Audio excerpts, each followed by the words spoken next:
Hello, YouTube. This is Chelsea the Destroyer. Today we're going to finish watching The Spectacular Failure of the Star Wars Hotel by Jenny Nicholson. Her last parts bummed me out. I'm gonna be honest with you. I'm bummed out for her and upset for her. So we're gonna finish this. Grab your snackies, grab your bevies, and let's get to watching and be upset together. Cut corners. So in 2006, Disney launched an interactive adventure in Epcot. Can you guys hear that? The Kim Possible World Showcase Adventure. This attraction would later be rethemed several times to other Disney Channel shows, but that's not important. What's important is the gameplay. Guests borrowed flip phones, because it was 2006, which were programmed to show short video clips, leading them through an adventure around the World Showcase. They would look for clues planted throughout the physical environment, and then enter them into the phone to trigger scenes. Sounds would play out of speakers planted throughout the park, objects would move in the shop windows, one scene flooded with water, little character figures would pop up along the skyline or in other places that were out of reach to guests. They wouldn't have to worry about them being manhandled or broken or injuring someone, but the ability to affect change in the real world made the gameplay more satisfying. At one point, you would say a code phrase. I mean, that's pretty cool. Like how interactive that is. To a cast member, and they would hand you a tea bag with the code word on it, because this part of the adventure was set in the tea shop in the England Pavilion. In another mission, you get a golf ball, which you have to drop down a chute. Tiny props, which Disney doesn't have to worry about you stealing or breaking, but which make for a more tactile experience. For every iteration of this game, Disney has secured a phone company as a sponsor, but also I doubt the budget was terribly high to begin with anyway. And yet you'll notice that in this game, all these little moving elements were added into an environment which didn't originally have them, and which wasn't even built to accommodate them. They had to go and create props, drain fountains, install all these moving elements to complement the game, and then they had to overhaul it every time the theme of the game changed. A game which is free to play with your park admission. So what I'm saying is I just don't understand why we don't see elements like this in the Star Cruiser. In this case, the entire— No, that's super valid, because the entire hotel was built for this thought process. And you could put all these little moving parts out of reach at no point where, at least I don't think guests could come up here. I could be wrong, but I don't think they could. So you could put stuff up here. You could put stuff in this, or behind quote unquote glass or acrylics or whatever. They had that bottle that was on display and another thing. There's this. You could do that. Hey Jake, thanks for the follow. Welcome to Kitty Kindle. You could do that. The hotel was made for this idea. This whole idea, it was made for it. Our building, top to bottom, was built with gameplay in mind, and yet, other than some special effects in the finale, the physical environment is so bare, so unaffected by anything you do. No moving pieces, hardly even any interactive screens, no props to use. When you're using your phone, which is most of the game, you're only using your phone. Nothing in the app is triggering any reaction in the physical world. It might be earning you trust points with the actors, but that's only if it works correctly, and sometimes it doesn't. So let's look one last time at that Star Wars Datapad app game, which nobody liked. I played it as soon as they rolled it out in Star Wars Land, and I remember being so shocked by how little it utilizes the physical environment. You scan QR codes on crates, static props, and then can't do anything with the digital items inside. You hack panels, but once you do, nothing happens. The app just says, "You did it! You hacked the panel!" As you can see, here I've characterized the app as having a very feeble voice because it's so boring. And the overall gameplay is just earning you imaginary currency to spend on nothing. Sometimes when you hack a panel, the prop you're— I don't even understand that. It's imaginary currency that you can't do anything with. Bare minimum, put some Star Wars related, phone wallpapers that you can quote unquote buy with this fake currency you get for wasting your time in doing this. You know? Bare minimum. Just hey, you've got 300 of the currency. You can buy this very static wallpaper, just a phone wallpaper that is literally just Rey standing there. Or you can even make it cute. The more expensive ones could be shit a Disney princess Star Wars character. Or Minnie and Mickey dressed up as Star Wars. Or you could do cute shit that they already do all the time. Just make it to where you can buy little like Star Wars, like wallpapers, or like little pictures that you can make like your profile picture or some shit. Like something that doesn't really do anything, but it's just a fun thing for people to do. You got bored. So when I went to Disney, I would always update Tsum Tsum, Disney Tsum Tsum, and I would just play Tsum Tsum in the line. That's what I did. Anytime I was in a line, I would just play Disney Tsum Tsum, and that's like the only time ever I played it. Yeah, but like, okay, you could have used it in the game as like bribes or buy info or something, but then they would have to think of a way for you to be able to transfer that. Like, just like, so I think she's talking about like the in the park current, anyone can do this little game, and it's just like scanning stuff and it doesn't matter. They don't want to involve people, right? It's just a thing for you to do to waste time, and it's cute. Okay, let people download wallpapers. It's not real money, and no one really gives a shit. Like, hey, Abby. Give me a nice Captain Rex wallpaper, and I will do almost anything for it. Yeah, like shit like that. Have, like, wallpaper of quote-unquote obscure characters, and by obscure, I literally just mean not in the fucking movies, or not at least in the newest movie trilogy. And, like, people would eat shit up for that. Like, it's like, it costs almost no money. Like, you already have, like, yeah, you would have to, like, make the app be able to do that, and you would have to create these little wallpapers. But come on, Disney. Come on. Standing near plays a short sound effect. Short? Yeah. Disney had an emoji style Candy Crush app where you could unlock emojis. They could have done something like that. But I'm even talking about something even fucking easier. It is just a downloadable wallpaper for your phone. That's it. Like, come on. Maybe a fast pass. No, I'm not even trying to do that because, like, they don't want to be bothered, right? Like, the whole thing is, like, what does not involve Disney having to do anything? Just pre-program it to where, like, hey, you can buy shit like wallpapers. Or little icon, like, photo icons. Something like, just where, like, I'd probably do it and be like, wow, this probably isn't really worth it, but at least they gave me something, as opposed to, like, this is an absolute fucking waste of time, so they know people are going to be bored here, you know? Range antenna used for short range communication.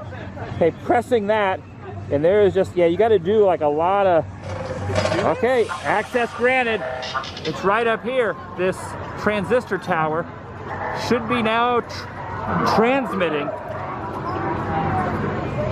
I think it just did it. Yeah, I think you did it. That's pretty cool, dude. Yeah, right there on the app. Yeah. And sometimes when they're feeling particularly ambitious, a light blinks on. But that's it. There were several points where I really did get my hopes up that something was going to happen. The app would tell you were hacking a specific prop, like a ship way up on the skyline, or a droid in one of the storage lockers in the shop. It would feel marginally more interactive if, once you completed your task, that distant ship could, like, lower some flaps on its wings, or... So I will give about this. Something that happens at Disney a lot is that things fucking break. I've gone over, like, so last time I talked about how technology, I have an issue with technology in which it always fucking breaks for me and things just don't work or things just break or whatever. I have an ongoing feud with Windows in its entirety. Every fucking Windows computer I've ever had, I've had issues with. And, like, yeah, it's like a skill issue or a me issue. I don't fucking know. It's like I'm cursed. But, like... So things break. For example, the fucking Yeti in the, God, what is it in Animal Kingdom? The Himalaya roller coaster. I call it that Yeti ride. That's not what it's called. But the roller coaster in Animal Kingdom. That's the Yeti, basically. The Yeti's broken. Expedition Everest. Thank you, Abby. Yeah, the Yeti's broken in it. It worked for a very short window of time. It's supposed to, like, lean over and, like, swipe at your car as it goes by. It broke almost immediately. It broke very quickly after that ride was unveiled. And they were like, well, we'd have to shut down the ride and do massive, like, reworks on the ride to get it to work. So instead, they have a strobe that flashes the light onto the Yeti when you go under it. So it looks kind of like it's moving, but it's not. It's just stationary. It doesn't work anymore. So, like, anything that is like super interactive, like, oh, if you do this in the app, first off, you have to make it to where like the app works, right? And have all of that happening. And then you have to make sure that the thing works. And you have to. That's just rude. Hey, Robot Wizard, how's it going? Thanks for checking me out. And for Sam Sky, hello. So like, you would have to just like, there's upkeep on shit, as opposed to like, hey, it's just standing there and you know it can weather stuff and it's fine. It's a static thing. There doesn't need to be upkeep on it. It's gonna continue just being there and it's fine. Like, that's quote unquote better in the long run, but it is less interactive. But like, also the argument is, then why have these features at all in this stupid little app if it's not going to do anything, you know? The droid could start turning its head around, but they didn't bother doing anything like that. This is MB12, a BB unit, and now going in here on the app to adjust this. Okay, come on, adjust. There we go. Transmitting up. There we go. Okay, it did something. And despite costing so much more than park entry, the hotel displays a similar lack of effort. It's astounding to me that, for how much the hotel cost, for how ambitious they claim to be, for how long it spent in development, the Galactic Starcruiser's gameplay wasn't even a lateral move from the Kim Possible World Showcase adventure. It was somehow less. Obviously, I'm not trying to ignore the advancements made here. For example, instead of flip phones, we're now using our own state-of-the-art smartphones. And of course, the environments were pretty, the implementation of live actors was refreshing, Uani's animatronic costume head was wonderful, but it often felt like they were doing the least. Like, we'll build pretty rooms, but we won't put anything in them. We'll do one droid. We'll build one alien and we'll stop there. My sister told me that when she saw Uani, she was like, oh my god, that's amazing! And that's only the first alien we've seen. Imagine what else they've got. And then they had nothing else. And really, that feels calculated to me. The Starcruiser feels like it was designed to have just enough cool stuff to put in a TikTok. We saw Chewie hiding from the First Order, and SK, who's the droid on board, and the captain of the ship. And then we made our first jump into hyperspace of the trip. There was drinks and snacks in the lobby, and the captain gave a speech. Interact with otherworldly characters on board. See a scale model of the Halcyon. Dine at the Crown of Corellia. My Batu missions took me to battle the First Order, stop by Oga's Cantina, and pilot the Millennium Falcon. And then everyone at home sees that and thinks, think how much more there will be if I go. But they don't realize that that's it. And with all that said, I think it's finally time. I think you're ready now. Let me take you to the cargo hold. That's right. Remember the cargo hold? We still haven't seen what... Not gonna lie, kind of weird how little TV. I mean, I don't know. What's inside? We'll go there now. I mean, it's not so much like that's just enough for them to sell you on it. That's all there is. That's just how much they're going to do. And like, again, she's complained before about how packed her day was. It is micromanaged within the app, just how busy they are, especially if you're on, like, if your thing works and you actually have to be places at certain times because like it's story driven and stuff. So it's like, I don't know, like, it feels like the only time that they have, like, kind of quote-unquote downtime almost to do shit is, like, when they're at the Disney parks. The day that they have access to the Disney parks, and they're allowed to be there for up to 7 hours, I think. Which is the second day, and I'm just kind of like, it really feels like, and I knew this was going to be pretty, like, I mentioned everything has to be kind of vague or whatever. They seem to have not a lot of people staying at this hotel because they can't have a lot of people, right? And like, I understand that. But it's like, just not, there's not a lot happening. There's not a lot going on. They can't have more because if they have more, then they can't do it. I'm just super confused why they decided to try to do this at all. Like, they should have, like, I don't know. And then for you not to be able to, like, LARP, really, but then they were also, like, tracking, like, the idea of, like, they're tracking you and your ticket and all this other stuff, like, one, they track you anyway. You get tracked at Disney anyway. Like, your little bands are tracked. Like, that's a thing.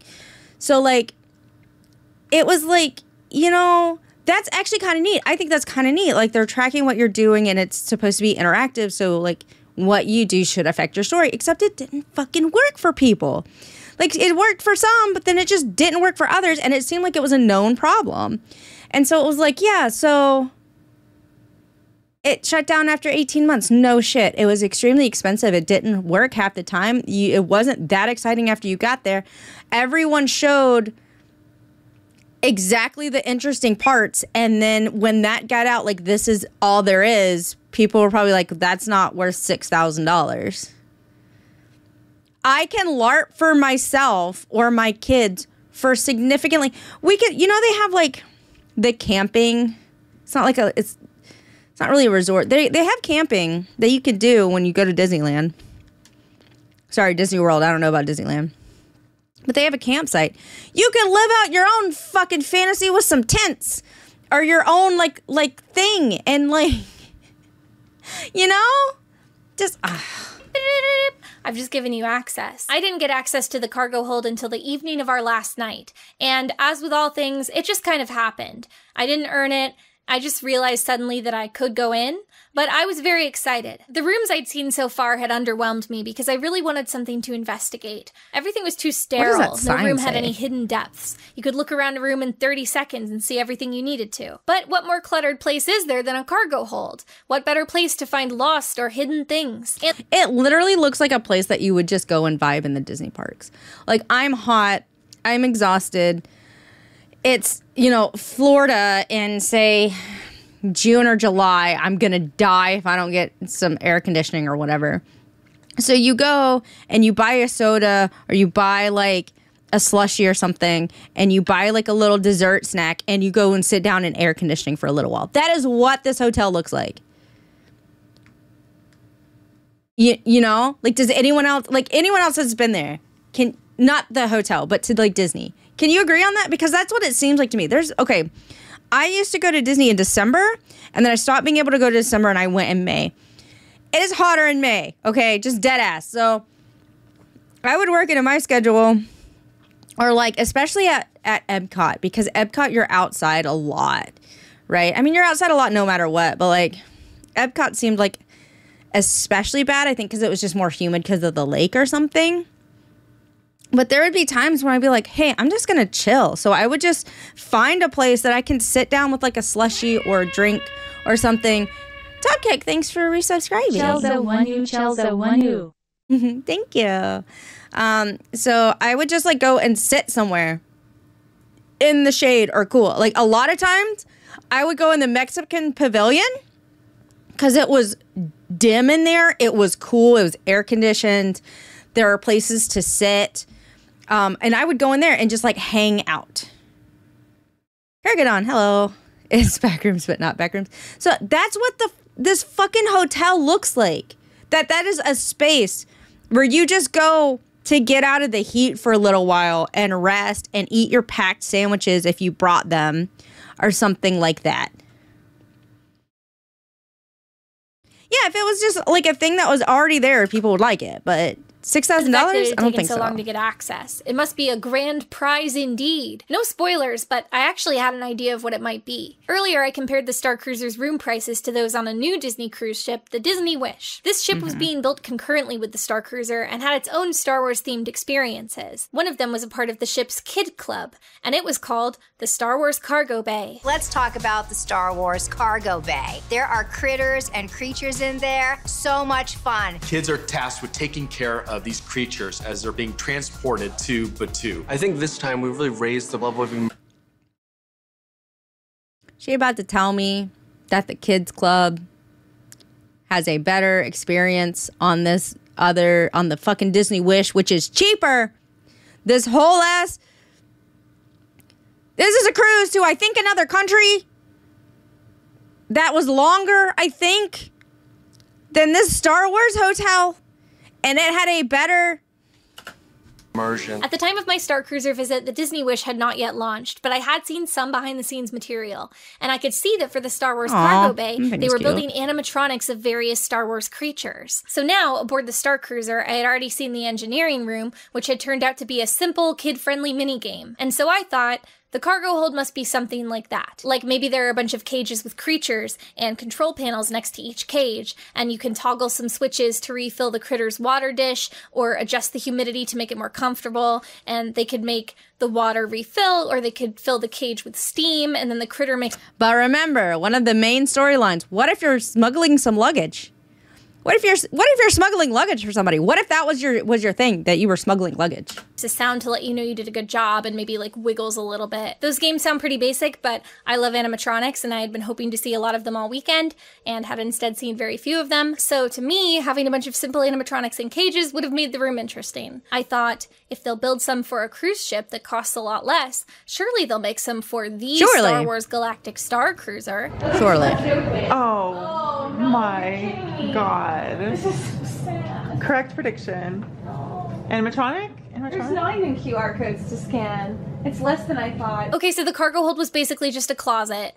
It was just crates. There was nothing to do inside, and physically it was really small. I guess at some point they may have had a story moment in there, like maybe some guests got to meet a character inside for a conversation, but nothing happens in there. It's just a very small room decorated primarily with crates. A lot of these special rooms, dead ass look like you are in line to go on a ride. And they're putting you through these rooms so you have something to take pictures of, selfies of, to look at, to like, you know, make up a story while you're in line with your friends. Like, it's like going through the Avatar, like the big Pandora, Flights of Pandora ride, right? Where you go through you go through parts of Pandora, like the forest, and you go through like the lab, and you see like, I don't know if it's Jake Sully's or whatever, like what is it? Yeah, like a pre-show queue. But like you see like an animatronic of like one of the avatars. God, it's named Avatar, Jesus. One of the avatars like in like the tube, and it twitches a little bit and it like floats. Like that's what this all looks like. It's so sad. This is so sad. It's either like the pre-show queue or the pre-ride queue that is like aesthetically nice, or it's this is where you sit down and take a breather and have a snack. Like that's, I feel so bad for this girlie. They did have this one Easter egg. Oh my god! Wait, get a shot of that. That's George Lucas's cameo. It's an ID. George Lucas left his ID behind. See, he's in his senator hat. That's oh, that's cute. His in-film cameo. That's a fun Easter egg. I'm not sure what else. I guess that's impressive in the sense that there were so few Easter eggs in the rest of the ship, but still an extremely sad end to this saga. Wow, I really thought it was gonna be like an activity. I didn't think it would be that fun, but I thought it'd be something. Part 17. Was it worth it? When it comes to the Galactic Star Cruiser, I've seen a lot. Abs, baby, I'm so glad that you weren't fully aware of what all it was supposed to be, and that you didn't save up over $6,000 to go to this fucking thing. I'm so glad, because I would be emotionally destroyed if you came back from that and you were like disappointed, like whether I went or not. First of all, this would make me spiral into a horrible depressive episode. But like, if you came back like just disappointed and crushed, it would destroy me. I'm like, so I'm really glad that you did not do this. A lot of people be really dismissive over the subject of quality and price. Like, they're mad that it's expensive, but then they'll also say things like, who cares if it's bad? It's the new Fire Festival. Everybody dropping that much money on this is a millionaire who deserves to get scammed, etc. But not everyone's a millionaire. Some people save up their money for what is supposed to be a once-in-a-lifetime experience just to get screwed.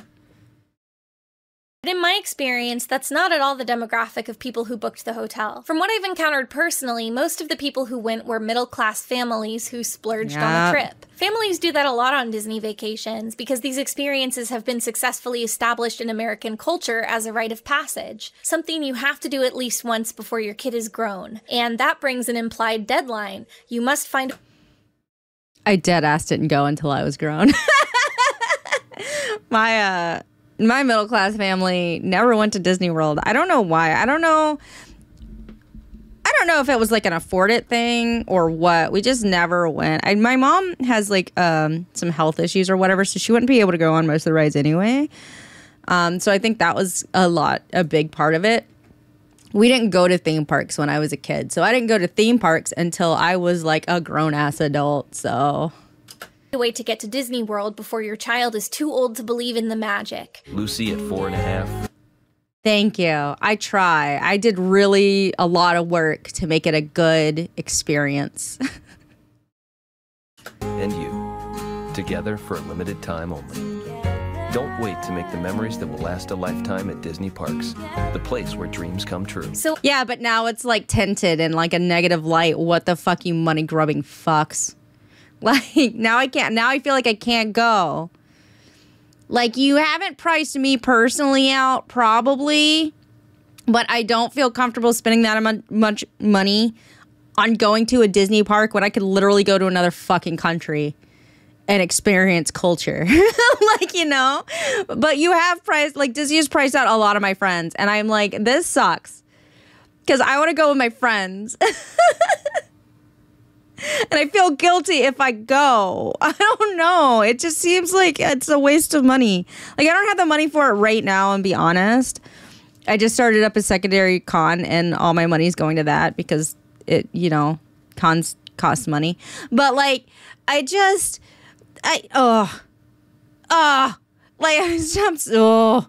upset. Jesus. Well, emotionally, a lot of parents of young kids think you only live once, kids grow up fast, these years are precious. Let's drain the savings account, max out the credit cards, let's do whatever it takes. And like Disney World knows this shit, and they're preying on that crap. Like, to make this happen. I acknowledge that these aren't poor families. They're fortunate enough to have savings accounts and lines of credit in the first place. But they're not wealthy, and for many, taking a Disney vacation means taking on a financial burden or risk. Maybe you'll be in a precarious position the next time you have car trouble. Maybe you go into debt to pay for it. Maybe there are just material. I legitimately worry about my friends. Because I'm like, are y'all okay financially? Like, is everything okay? Because, like, I'm bougie as hell, and I, like, understand that I'm bougie as hell. I'm currently living where I'm trying to be less bougie because, again, I just started up another convention, and that costs money. But, like, you know, I'm just like, oh, no, friend. But, like, I'm pretty sure I'm kind of like an outlier. So looking at the cost of everything, I'm like, Jesus fucking Christ. I don't know what Lake Winnie is. When I was a kid, my parents would either take me to the mountains, the local mountains, by the way. So not like big, like we're talking Appalachia. Or like we would go to a beach that is about 5 hours away. And that's where we went on vacation. So, yeah, that's what I'm worried about. It's like we're bankrupt and nearly homeless. But hey, we got to watch our kids experience Disney World. I mean, like, kind of. Like, I'm really concerned about some people's finances. Like, not even necessarily people I know, but, like, just in general. Because, like, you know, the whole conversation of why aren't people having kids nowadays, and then I look at the prices of everything and I'm like, oh, that would stretch me pretty thin. Like, I don't know if I can afford that shit. The poison for Cusco. The poison chosen specially to kill Cusco. Cusco's poison. So, like, you know, if I'm like, I'm very fortunate. Like, I'm not rich by any stretch of the imagination. Thank you. But, like, I'm like worried. Could you? I don't know why my sound alerts are being weird, but I'll fix it when I remember to fix it. Oh, okay. Yeah, we always went to Gallenberg or like fucking Mobile or something. Like I don't know. Just no one's got the money for this kind of shit, Disney, except, you know, they're making record bank or having record crowds and shit like that now. So I guess I don't know what I'm talking about. $6,000 for this, ladies and gents. Material comforts in your day-to-day life that you sacrifice for a long time to save up. And with that in mind, yeah, it does matter to me emotionally whether the people doing that get their money's worth. Obviously, the Star Cruiser was leagues beyond what even a typical Disney World trip would cost. But I believe that in rolling out the experience, Disney was essentially cashing in decades of goodwill. Disney has always had high prices, but they also have a reputation for quality. This was more than they've ever charged for an experience before, so the logic followed that this would be the greatest experience they've ever offered. Around the time it opened, the number one question I saw everyone ask about the Galactic Star Cruiser was, is it worth it? And after my own trip, I watched a lot of other people's reviews, and I saw that most of them, especially the ones who went for free, seemed to just say, if you have the money, it's worth it. And that answer is so unhelpful and, in my opinion, willfully obtuse. Things happen. I agree. If you have the money, like if you have money to waste, then yeah. What if you're trying to save up? Like, is it worth me saving up? Or should I have a quite possibly cheaper experience and go and forego this and just go to the Disney parks? Not that the Disney parks are cheaper, but, you know, should I just go to the Disney parks and get the full scope of the Disney parks? Or should I go to the Disney parks and maybe just go to 2 of the parks and, like, spend less money maybe? Or should I do that? You know? Like, they're asking, like, is it worth me saving money to try to go to this? Or should I just skip it?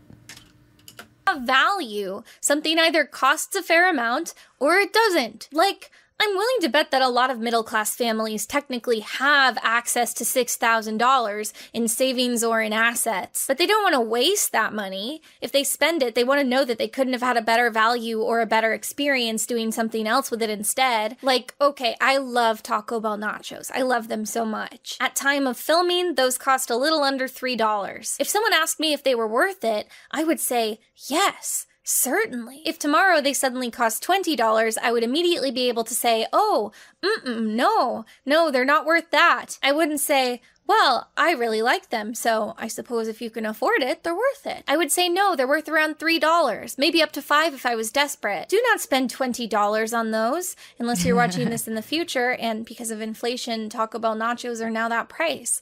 Hello, traveler.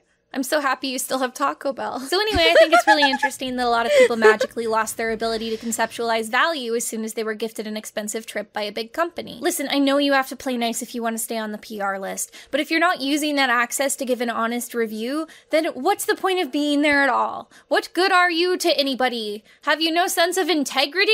No self-respect? So, was it worth it? I've been to many, many theme parks, many themed experiences, paid for many, specifically Disney theme park themed experiences. I've been a repeat customer because a lot of the time I do think it's worth what they're charging. And I've come to understand that with Disney, you can always expect to pay inflated prices compared to what you would pay another vendor for a similar product. I can pick something up in a Disney gift shop and usually guess within $1 what overpriced amount they're charging for it. What I'm saying is I understand the Disney price scale, I know the value of specifically Disney experiences. And you better believe I've seen a lot of defenders of the Star Cruiser trying to justify the price, some of whom went for free, because some of the price, right, is like they're paying actors and they're paying people to come in and put, you know, special effects makeup and masks and stuff and etc. on these actors and all this other stuff. Like, I get that.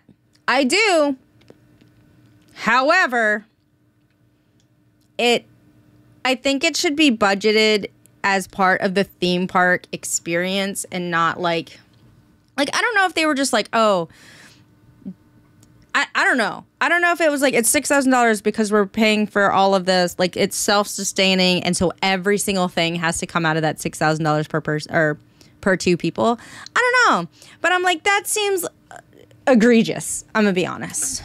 Friends who helped build it or literally worked there. While I may have some personal involvement with the Star Cruiser, I feel I have a responsibility to my amazing followers and this TikTok community to quickly break down what's included so you can come to your own conclusion if it's actually worth the price tag. So anyway, they always try to do an itemized cost breakdown, inflating the value of each item in the column as they go, like comparing the cost of the room to the price of Disney's most luxurious hotels, even though the Star Cruiser rooms aren't nearly as nice.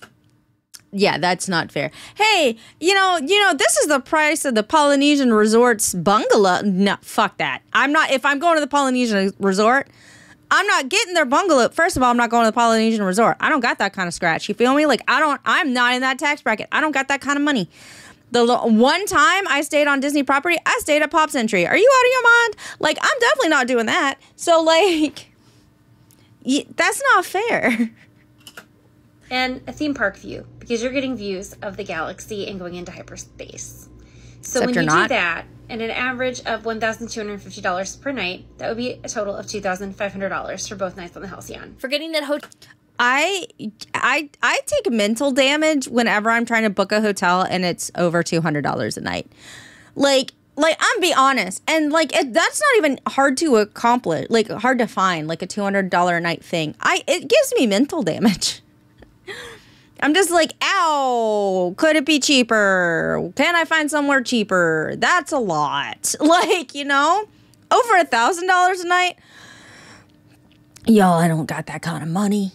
Hotels charge per night, not per person, pretending that the character's story moments have the same monetary value as 22 hours of consecutive Broadway shows. The Galactic Star Cruiser is a literal 2-day Broadway show that you become a part of. Doing the math, because a typical theatrical show is around 2 hours, that's $1,650 you're paying for the live entertainment. Which, no matter how talented the performers are, is simply not the case. Pretending that your car getting valet parked once is a $200 value, even though most guests arrive by taxi anyway. And then after all this, when they still fail to match the lowest possible quoted price for a Star Cruiser trip, they'll just add something at the end like, also it's unique, which is worth the rest of the dollars. For the record, I consider all of this an exercise in futility. The entire point of flat rate bundled experiences like cruises or all-inclusive resorts is that by paying for everything as a lump sum, you're meant to be getting some kind of deal. The company is also getting a deal in the sense that they know none of your trip money is going to competitors and it's all going directly to them, which is why bundles like this are so common. I also think it's ridiculous that these cost breakdowns itemize so many of the amenities.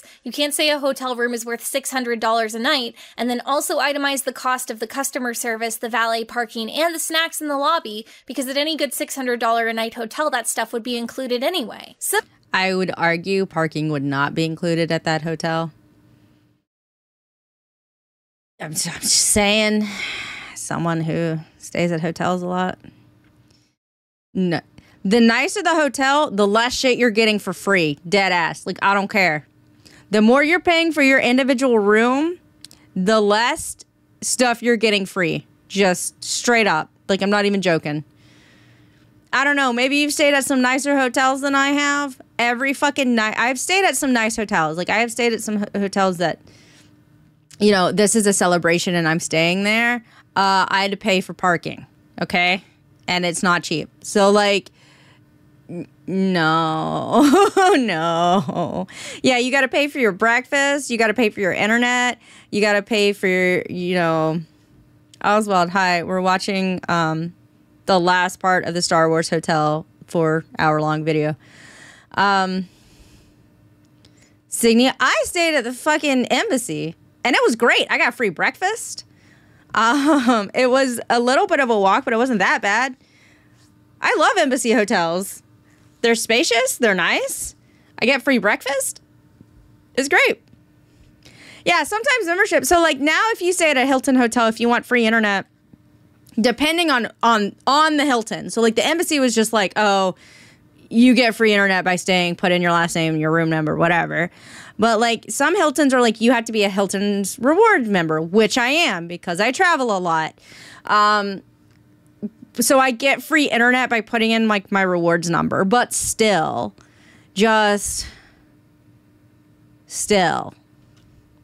Like, what? No. So, I promise you, I'm keeping everything in mind for my value estimate. I'm keeping in mind that the room, while tiny, is unique. I'm keeping in mind that there are interactive performers on board, that the food was yummy, that there were mini games, that we got a couple hours in the theme park, that Disney prices are inflated. I'm factoring it all in. And let me be frank. In my opinion, the experience I had was worth approximately $800 total per adult. $1,000 maximum, and kids should cost less. But during Star Cruiser's entire existence, depending on whether you went in summer or winter, and depending on how many people you felt like cramming into that tiny room, you could expect to pay anywhere from 2 times to 4 times that amount.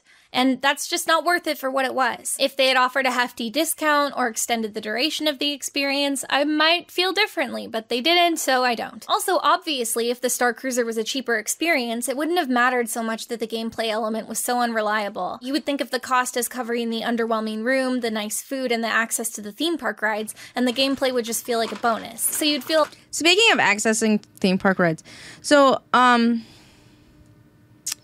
Epcot, Hollywood Studios, and Magic Kingdom are currently doing after-hours events where you pay extra and you get to go into the park a few hours before closing, and then you get to stay in the park after closing, and it's significantly less busy, but you are paying premium for that access, right? And people are like, this is the best way to do these parks because it's not crowded. You get to go on all the fucking rides. And yeah, you miss a lot of the daytime shows, but you get to go on all the rides. If you want to go on the rides, there you go. And then sometimes they have special stuff going on after hours as part of like they might not have like, you know, the stage shows happening, but they have other stuff happening. And I'm like, man, I kind of want to do that because like... It's really crowded now, but you can't do it for Animal Kingdom, which I get because they're like the animals got to sleep, and I'm like, that's valid, that's fair, but like, you know, just saying, that's still not $6,000 going after hours, still not $6,000. A lot more. Also, all of the extra ticketed events at Disney, they give you free stuff. They give you free like snacks and drinks. It's either like candies or cookies and like, you know, a drink. Like I went to their Halloween thing and you got to trick or treat, and then they also had like snacks and drinks that you could pick up at certain designated spots. And then I also did their Christmas one where they had like different snacks and drinks around the park. So like I got a snow cone and some cookies and like hot chocolate, and like you just had to go to wherever they were like. It's like listed on like a map or the app, like you go here and you get this snack for free for this, you know, extra party thing that they have. So like you get free stuff by doing it. Still not $6,000. Comfortable sitting it out if it wasn't your speed, and less disappointed if you tried to participate and it didn't work properly. So no, I would never say it's worth it if you can afford it.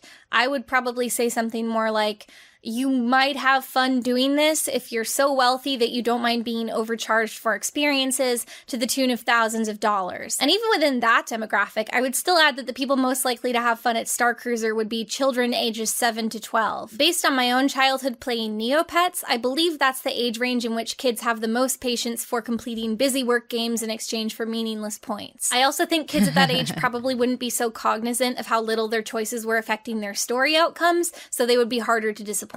I mean, when I was little, my mom would play video games and hand me a controller that wasn't plugged in, and I had fun. So the Star Cruiser is kind of like that. I think the building is small enough with only one entrance and exit that you could pretty comfortably turn kids loose and let them run around the ship on their own, which would be a huge novelty to them. All the kids I saw around age 10 looked like they were having an incredible time, and their parents were just beaming with pride because I could tell they felt like they were super dad for setting the whole thing up. I also think the concept was broad enough that kids wouldn't even have to have an interest or familiarity with Star Wars to enjoy it. However, I would also keep in mind that kids might have an equivalent amount of fun if you book them a weekend at the Great Wolf Lodge for like $100 a person. Or if you're really determined to spend $5,000, you can just give it to them in cash and let them go ham at Chuck E. Cheese. At least that way they'd earn it all back in finger traps and novelty giant pencils. So I guess my point is that it would be truly hard to justify this expense, even if you fell within the best possible, highly specific demographic. And here's my supporting evidence. The hotel went out of business. If the value of something is what people are willing to pay, I can objectively say... She right, though. It went out of business fast, too. Like, 18 months. It didn't even exist for 2 years.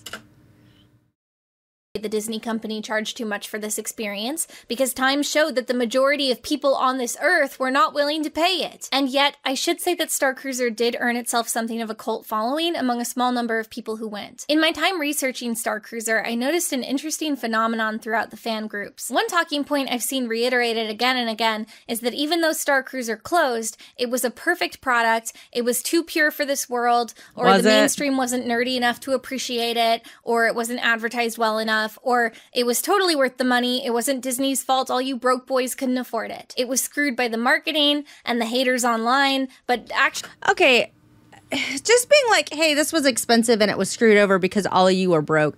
That's never a good take. It's never a good take. It's like, yeah, they priced out the people that they were trying to attract and then failed because of it. That's bad economics. Like, that's just... I don't know what to tell you. Take an economics course. That's bad economics. That's it. They didn't seem... It did open, like, right after the pandemic. People don't have money. People don't have the money to blow on this kind of shit. You should have adjusted prices or something. Something. I never went to Chuck E. Cheese. I didn't have one until I was an adult. Like, I didn't have one near me until I was, like, an adult, so... Actually, everyone who went unanimously loved it. The thing is, that's just not true. Over the year and a half the Star Cruiser was open, I saw loads of comments from people who were very excited to go and left extremely disappointed. And wouldn't you know it, a lot of them had the exact same issues I did. General issues with the app glitching or freezing. Character performers being too swamped to interact with. Arriving 5 minutes early to a scheduled story moment only to find that it had begun 15 minutes early and they'd missed it entirely. Beginning a dialogue tree in the app only to get left on read by the AI, barring them from joining any storylines. Performing actions in the gameplay which didn't appear to register in their profiles. Story outcomes that seemed random. Some guests went to guest services during their trip and were able to have these issues corrected. But sometimes doing so wasted hours of an experience where every second counts. And of course there were other times when the IT department tried to help and simply wasn't able to and gave up. Plenty of people went home feeling like they had missed out on the experience and like they weren't able to properly participate in the story. The more I read, the more I realized that even guests who initially said they had a great time would later admit that the gameplay had not worked right for them.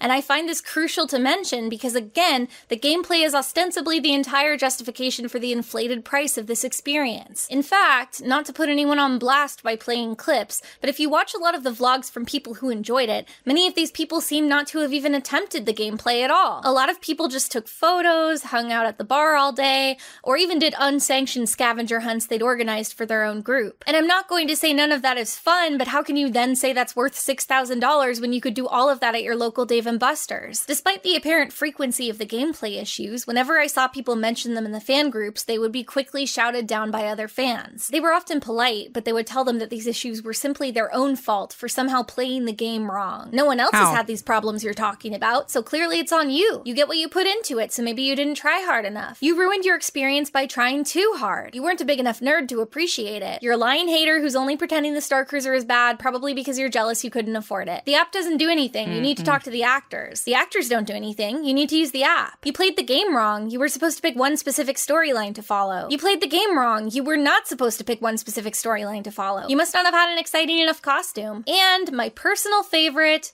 you must have the wrong personality. Finally, failing all other ways to blame the customer, people... Deadass, I had the wrong personality for this, but I never tried to go to it, so... will just say, "Aw, it sounds like you were just unlucky. That's too bad because it was great for everyone else." And they say this as if it's acceptable for so many people to be unlucky in a way that breaks a $6,000 experience. So I'm just preparing you, if you see any diehard fans making any of these excuses in the comments, they're not good enough. Besides, none of them even apply to me. I dressed up, I'm good at immersive games, and I have possibly one of the best personalities in the world. I'm also going to go ahead and predict this now. This same demographic of people are going to see the words Star Wars Hotel in my video title and say, that just goes to show she knows nothing about it and she probably didn't even go because she called it a hotel when it's so much more than that. Nothing she says even matters because we know she's so ignorant. They say this all the time, even though it literally is a hotel and Disney first announced it as a hotel and the general public knows it as the Star Wars Hotel. If I call my video this, no one's gonna click it, are they? So I can't wait to be gatekept for calling this what everyone knows it as and what it literally is. You're probably wondering where this defensiveness would even come from. From them, not from me. I'm not defensive. These people didn't build the hotel with their bare hands. Why did they care if I didn't like it? Firstly, I think it's just the sunk cost. Because they spent $6,000 on it and they want to be delulu about it. It was 100% worth my savings. I blew all my savings on this and it was totally worth it. And if not, I can't handle it. That's why. I can't even say anything. Like you could tell in the earlier videos that she was trying very hard to keep herself positive and to try to make the best out of the situation that she was in, which is the app not working for her, the game not working for her, her basically sinking $6,000 into this experience, and just for her and her sister both to not be able to actually do the experience as it was meant to do. And you could tell she's trying to be positive the whole time. And it's something kind of similar, but she's at least going out like, I mean, the $6,000 I just wasted doesn't break my bank, but I am disappointed. I'm going to make a video about it. These other people, I'm like, you can't handle the reality. I feel it's like you can't handle the reality that like it wasn't all that it was cracked up to be. You wanted to go, but you're glad that you didn't. That's very valid. Also, hello, Neptune, maybe? Neptune? Hello. Like, that's just what I feel. Like, they can't deal with the fact that they probably wasted $6,000 on something, so they're just pretending like it was amazing, and everyone who didn't have a good time or an amazing time, it's their fault. Cost fallacy. If you've invested a lot of time into being a fan of something, you feel the need to defend it unconditionally. Secondly, for profit. Many of the vocal defenders... Also, dead ass. Listen, I'm a fan of a lot of stuff that I sink a lot of stupid amount of time on them, but I shit on stuff all the time. Y'all want to talk about Call of Duty? Because I could talk about Call of Duty for a minute, and I get a lot of opinions. So, like...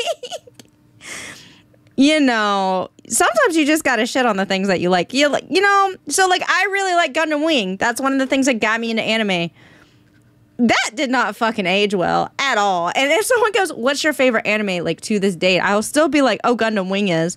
But like, I'm also gonna be like, "But that shit did not age well." Like, I'm just saying. It's Neptune. Okay. I'm just saying. I'm gonna get rid of that. Anyway, so I'm just saying, like, sometimes, you know, you just be like, I wasted a lot of time being into this, but I recognize that maybe it's not great, and that's fine. Things don't have to be perfect for you. I really like SWAT Cats. I really like a lot of stuff that maybe didn't age well or maybe wasn't that great, but I still like it, and it's fine. Like, it's fine. You can like what you're allowed to like. It's not like an attack on you if someone goes, wow, that kind of sucks. You could just be like, yeah, it does. Like, you know? I'm just saying.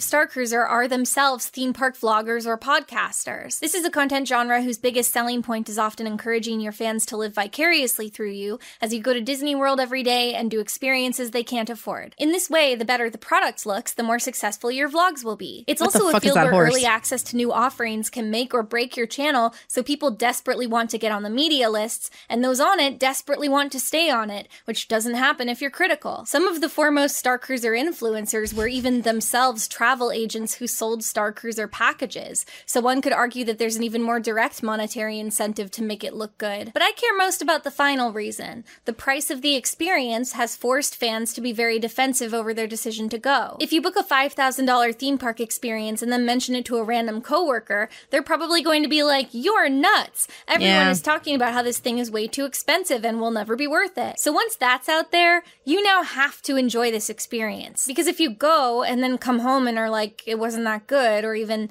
it was just okay, you worry that you'll look like a fool. And to that I say, I don't think any of you guys are fools. I mean, I think you were lied to in a literal sense, but that's not embarrassing. It's Disney that should be embarrassed for taking advantage of their fans. So, by all that I mean, no, it wasn't worth it. Part 18, why did it fail? After about 6 months of being open, that first wave of super fans and influencers I now understand this hat. She's the person that she liked from the cruiser. I get it. The Galactic Star Cruiser dried up. Theme park busybodies noticed that the booking page on the website had more and more available. Also, this is entirely 100% off the subject, but I keep getting really sidetracked by her makeup. It looks really good. She does really good eye makeup. Like, it looks really flattering on her, and I keep getting really sidetracked. Like, if I'm just sitting here staring at one thing for a long period of time, it is probably her eyes. availability as time wore on. Guests visiting reported that the hotel was often running at half capacity, which was very apparent because they would cut the 2 dinner seatings down to 1, and you could still see visibly empty tables at that 1 dinner seating. Staff also started to report that their hours were being cut. Pretty much everyone following the story had correctly predicted that the Star Cruiser would see totally full bookings for only a few months while theme park news outlets and influencers got their fill, and then interest would wane. But because it was so widely predicted, everyone just assumed that Disney also expected this to happen, and they probably baked it into their initial price structure. Maybe it just cost so much because they didn't expect it to be booked all the time. And if Disney did want the hotel to be full, everyone just assumed they would adjust the prices lower, and that would bring the interest back up, and then they could reach some kind of equilibrium. But none of that ever happened. It's surprising to me how little Disney appeared to try to salvage this project. Even as sales declined, they refused to budge on the prices. They did offer some discounts in the last 6 months of operation, but those were only for Disney Visa card holders and members of their timeshare program. Forever mad about the Disney Visa cards. Okay, I'm going to complain about this because I'm going to complain about it every time it comes up. Okay, so I probably ruined one dude's day because like he was at the parks and at Downtown Disney or Disney Springs, whatever it's called. They had like these little like booths set up to try to sell you on the Disney Visa card. Okay, buckle up, chat. I got opinions. Okay.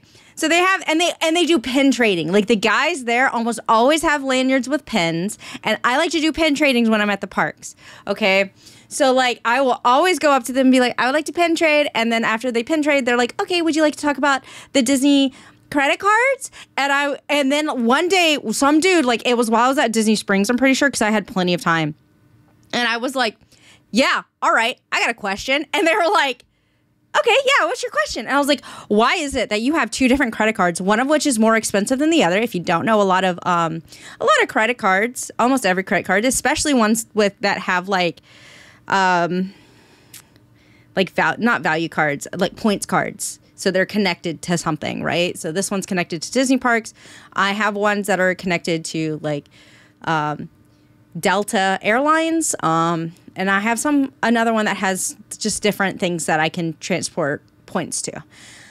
So I was like, and they have fees associated with them. So they have a yearly fee that you have to pay for that credit card, right? And I was like, you have 2 different credit cards, both of which, stop with the fucking, I don't want to buy viewers, damn. So both of them have fees associated with them, and one of them is more expensive than the other. Yearly fees. This is fine. I'm aware of it. Like, I get more monetary value out of the points and stuff than what the fee is, so I'm not worried about these fees, okay? I asked this guy, I was like, you have 2 credit cards. One is more expensive than the other. You have 2 Disney Visa credit cards, okay? And you have multiple Disney parks that are not within the United States, and you have a whole like cruise ship little fleet situation that go to other countries. You have Disney vacations that happen in other countries. Are you with me so far? And it's like, yeah. And I'm like, why do neither of your credit cards have no foreign transaction fees? Both of your credit cards have foreign transaction fees. I was going to get one of them, but both of them have foreign transaction fees on them. And the dude, this is just a dude that was told, like, you're doing this today, you're going to go try to sell credit cards. This dude has no control over the credit cards at all, okay? He's just trying to sign you up for one. And he was like,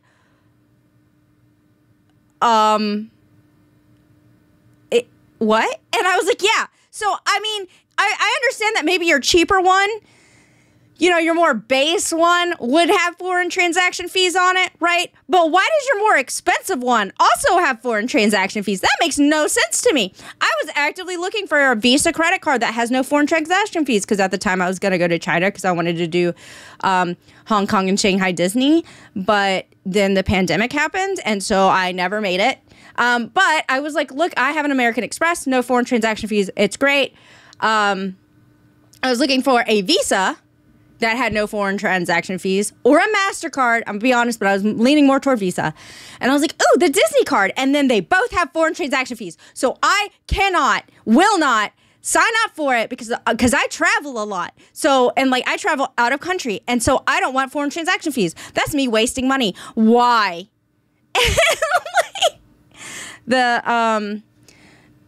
You know, that guy didn't have an answer for me. I know he wasn't going to, but I was like, I did so much research on these credit cards. The only question I have is why do they both have foreign transaction fees on them, including the more expensive one to own? And he was like, you know, and I was like, so like, I don't want one. I'm gonna be honest. Thank you for your time. Maybe mention that to someone up high. I don't know. Santiago, thanks for the follow-up on the Kitty Kendall. I was like, you know, maybe just like, you know, mention that if you got like a little box, like suggestion box or some shit. Like maybe just mention that. Maybe make a third option that has no foreign transaction fees and is even more expensive or something. I don't know. However, I refuse to get one of these credit cards, even though I come here on a yearly basis. At the time, not anymore. Because, and like, yeah. I felt bad for that guy when I walked away. I stumped the hell out of him. Yeah, that poor man was just given a brochure, a very easy rundown of like, these are the good things about the card. This is how you should sell them on the card.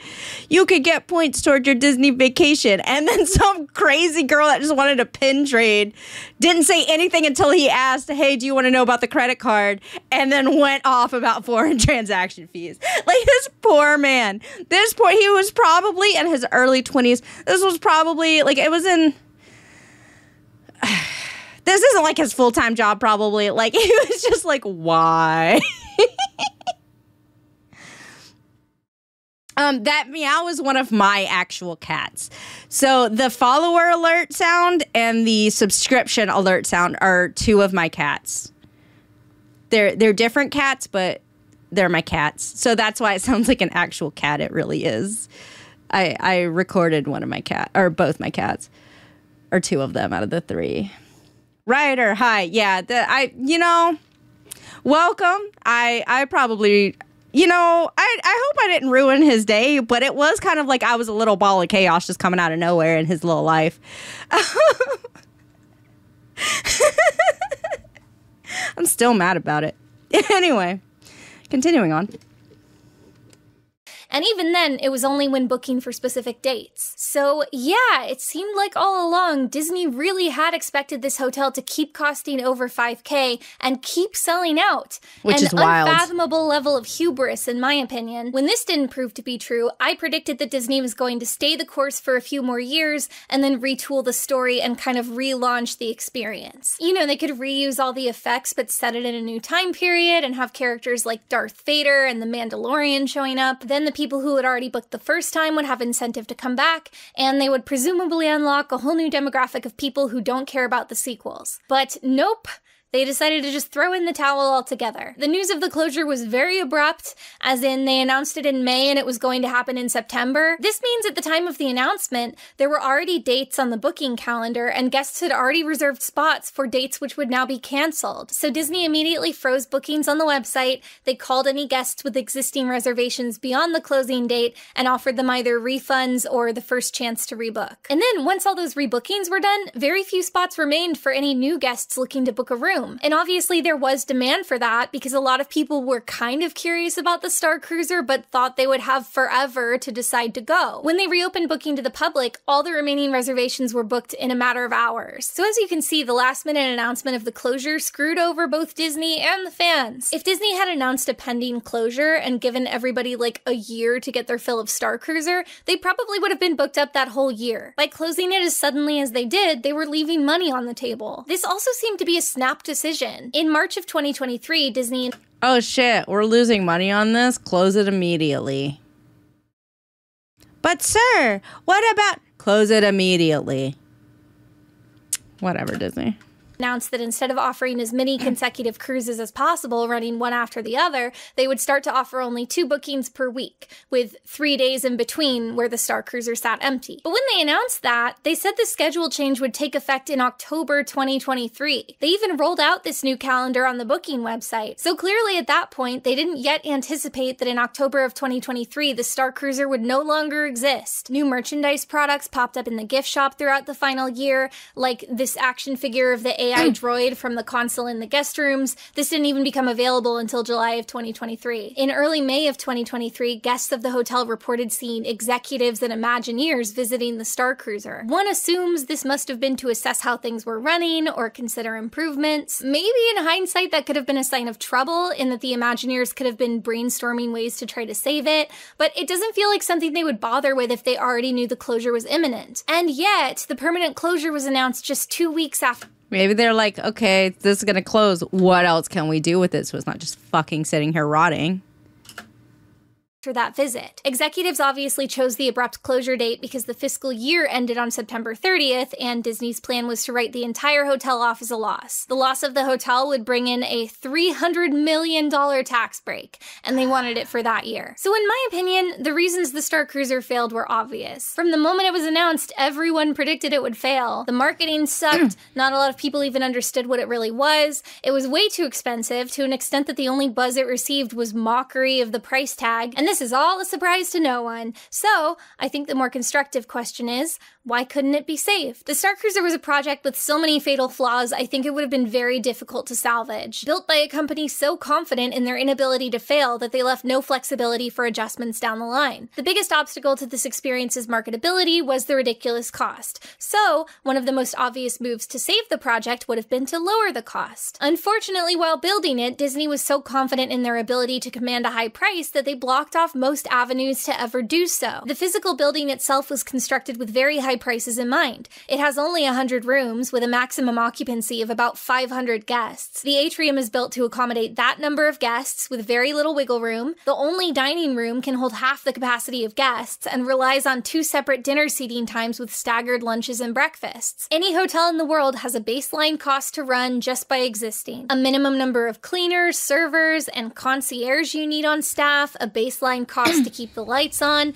and in this case, they're also paying the actors. Disney is accustomed to high profits on all their hotels, so with only 100 rooms, they would need to charge a lot per room just to make it worth their while. But they can't simply add more rooms to lower the average cost, because then they'd need to do a total overhaul of the rest of the structure. Common areas, such as the atrium, the lounge, the activity rooms, the landings on each floor, are fairly small. There are only 2 elevators with which to navigate between themed floors, and only 1 functional elevator through which to access the lobby. I know it looks like there are 2, but reportedly the left elevator is actually just a dummy elevator. It's a maintenance access door. The atrium can hold the current maximum occupancy of hotel guests, but when it does, it feels pretty crowded. They rely on the gameplay a lot of the time to disperse the crowds into different areas of the ship, so you don't notice how physically small it is. So they can't drop the price without adding more rooms, but they can't add more rooms without remodeling the bulk of the building to make a bigger atrium, bigger lounge, probably several additional dining rooms unless guests are willing to eat dinner at very odd times. And for the record, I'm not telling you all this to justify Disney's prices. This is an unsolvable problem, but it was entirely, voluntarily of Disney's making. But as it stands, they've got these problems baked directly into the loaf, and there's no easy solution. So if they can't add more rooms to drop the price, they could... That is a thing. What are they going to do with this space? I don't remember what time it said it closed. You can look it up. I don't remember. I wasn't paying attention. Because, like, you would say, okay, just turn it into, like, a regular resort, right? But they only have 100 rooms. Which means that it probably would be expensive just to use as a regular hotel, too. Because that's crazy. Like, only having 100 rooms. But again, they had to have a small amount of people there to be able to function with what they wanted to. So they really just kind of, like... They fucked up so badly. Like, they... So what... 100 rooms is not a lot for a hotel. Like, it really isn't. And yeah, Disney resorts have significantly more than 100 rooms to them. So, like... I'm just like, bruh.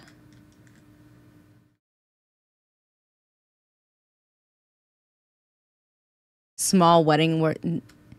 What? Not a small wedding. No. Like, what? 100 to 500 people is not a small wedding. But like, what are they? They have to just eventually go in there and like knock it down or reskin it to be something else. Like take out all the rooms and make it something else. I don't know. What are they gonna? Because to my understanding, it's just sitting there right now. Like they're not doing anything with it. And Disney has like this habit of just letting things sit there and rot over time, and then maybe eventually going in there and like ripping all the innards out and like reskinning it to be something else. They do have this habit. They don't always dismantle things. So you can find like, probably on YouTube, honestly, videos of people going in and like discovering like these old Disney rides that no longer function, that they built something else in the front of, but then the back of it still has like part of the old ride still just kind of sitting there. And it's not even just Disney that does this. Other theme parks do as well. But like a lot of people have found the old Disney remnants, if that makes any sense. And you can find videos about people doing this and finding these things. So that's, it's just going to sit there until they figure out something to do with it, I guess. Sweeten the deal by lengthening the voyage, even if for one additional day. But no, they can't do that either. They've already got a tricky situation with the character-driven story elements in that the character performers are limited to 8-hour shifts. In case you didn't pick up on it, they solved this problem on day 1 by having you arrive in the late afternoon, and on day 2 by sending you into the theme park for half the day. That's right, the theme park excursion was just a distraction. I know you didn't notice at the time because the gameplay was so compelling, but if they added a 3rd day, how would they distract you then? I personally would have appreciated downtime, but if everyone has downtime simultaneously, we've run back into the issue of both the rooms and the common areas being far too small. Another easily preventable issue. I've seen a lot of people saying maybe now that it failed, they'll just get rid of the roleplay element and open as a normal hotel. But they can't! Every other Disney hotel offers constantly running shuttle buses, taking guests to and from the theme parks and shopping center. Disney never bothered implementing this service for the Star Cruiser because they assume you're going to stay all day, and also because it would have cost more money. But if the hotel isn't a LARP experience, one assumes you're going to spend most of your day outside. The problem is, the Star Cruiser was built backstage of one of their theme parks. Remember, security had to stop our taxi at the gate and check everyone's IDs before we could approach? Doing this with a full bus of tired theme park guests, all coming back at once after the fireworks show, would be possible, but it would also be a logistical nightmare and an additional expense. So they would have to like make a new road somewhere, like a dedicated road. If they even can, depending on where it's located. So it might not even be possible. Dang. Yeah, like she tried to LARP because that's kind of what it was sold as, is like a LARPing experience. And like every time she tried to LARP, people just look at her like, what are you doing? Like, and it's just like, I paid $6,000 to LARP and I'm trying to like, trying to LARP. No, it was not built before 2017. It was like, it was really recent. It like opened right after the pandemic because I think it was supposed to open during the pandemic. I think. I could be wrong, but it opened after the pandemic.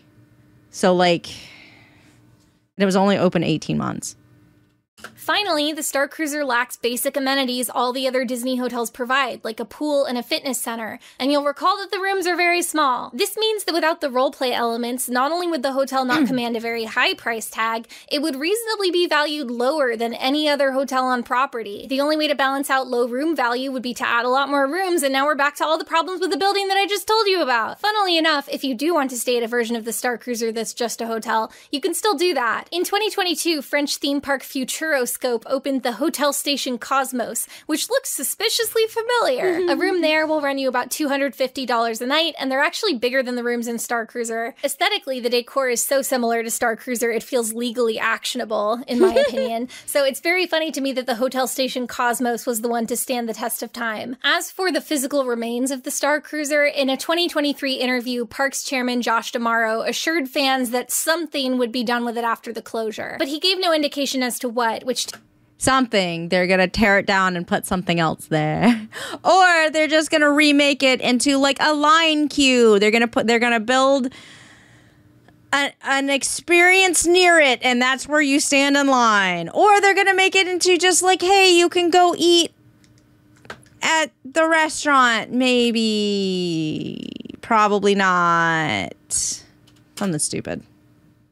To me says that he didn't actually know and also probably was lying. If I had to look to the future of the hotel, here's my theory. I think they might open it up as an expensive dining location. You know, guests will make dinner reservations, check in at the gate in Star Wars Land, and then board the spaceship-themed buses to the hotel. But they'd probably have to build more of these or a bigger bus to accommodate everybody arriving at once. I acknowledge that the guests having to be transported by bus is an extreme hassle, but it's not practical to have people driving up, and it's not walkable from anywhere, so I don't think there's anything else they could do for that element. When guests arrive, the wings of the building containing the hotel rooms will either be blocked off and used for storage or demolished and converted back to parking lot space. The command bridge will be a photo op. The lightsaber training pod will be closed because I can't think of a way for them to incorporate it while still putting through a high volume of people. Guests will eat in the dining room. They will watch a live singer, which they will all be able to see because they will no longer be seating people in the corner booths. Will they, Disney? Will they? And then the alarm will sound. They'll be told the ship has been boarded by the First Order and go to the atrium to watch an abridged version of the finale. Basically just the Rey and Kylo Ren fight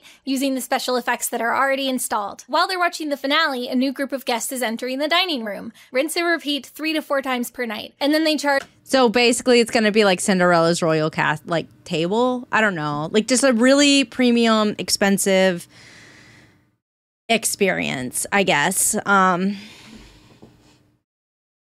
Dining experience. I mean, yeah, I could see that happening, honestly. The story on the Russian. They won't really need nah. Like probably approaching $200 per person for the so for a few years I was going every single year, at least once a year, with a big group of people, and then the pandemic happened, and I have been to every Disney park except for the ones in China, because I was supposed to go to the ones in China, and then COVID happened. I'm a little salty, but I'm a little frustrated. Namra, hi, welcome. Thanks for the follow. Welcome to Kitty Kindle. So, like, literally the year that COVID started, like, I was supposed to go, I think in 2019 was when I was going to go. And stuff went down in Hong Kong. And I was going to go with some of my friends that are also big Disney park people.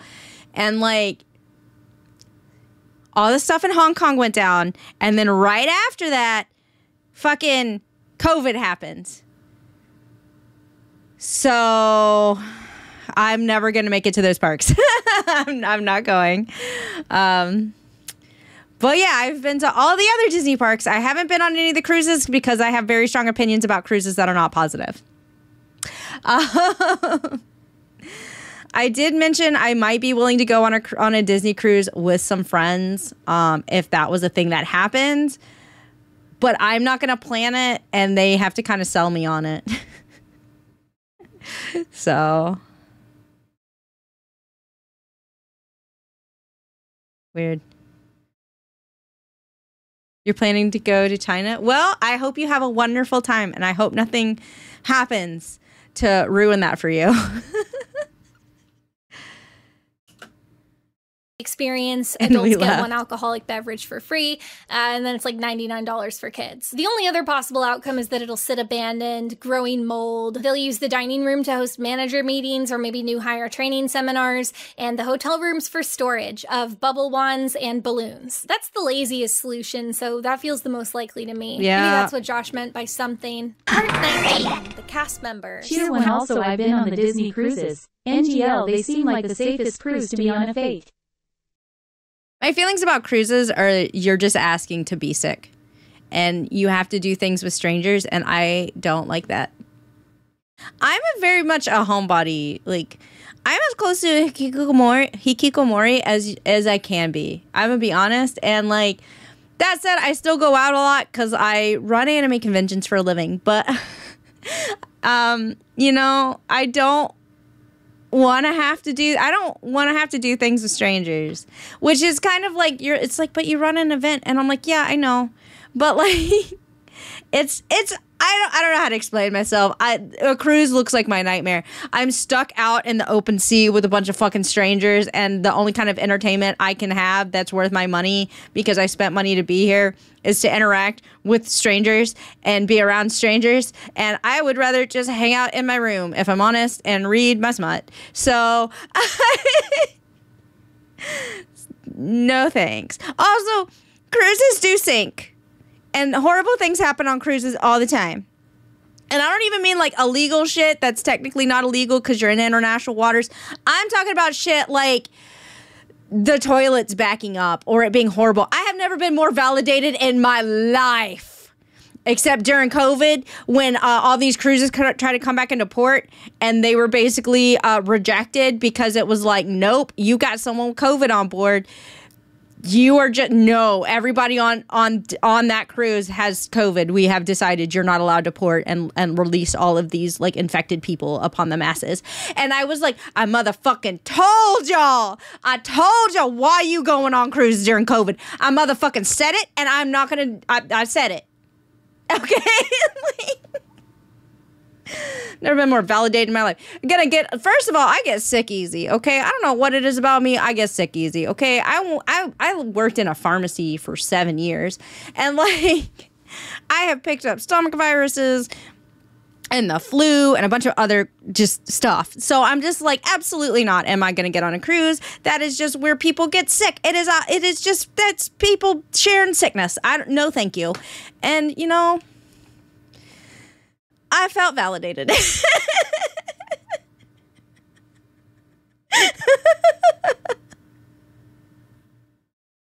Yeah, Abby, you know, if all of us went, we probably would have a time. And first of all, we would also be like, we are only going into the adult section. Is there an adult section of this cruise? I want to be on the adult section. But the motherfucking first time some adult is creepy, I'ma lose it, and I'm not going to come out of my room again. Like, just dead ass.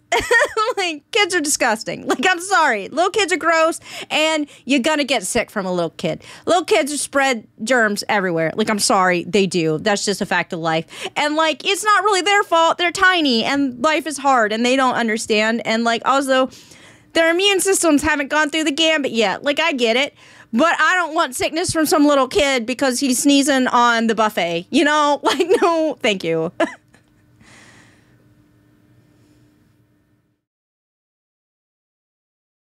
What are you doing that?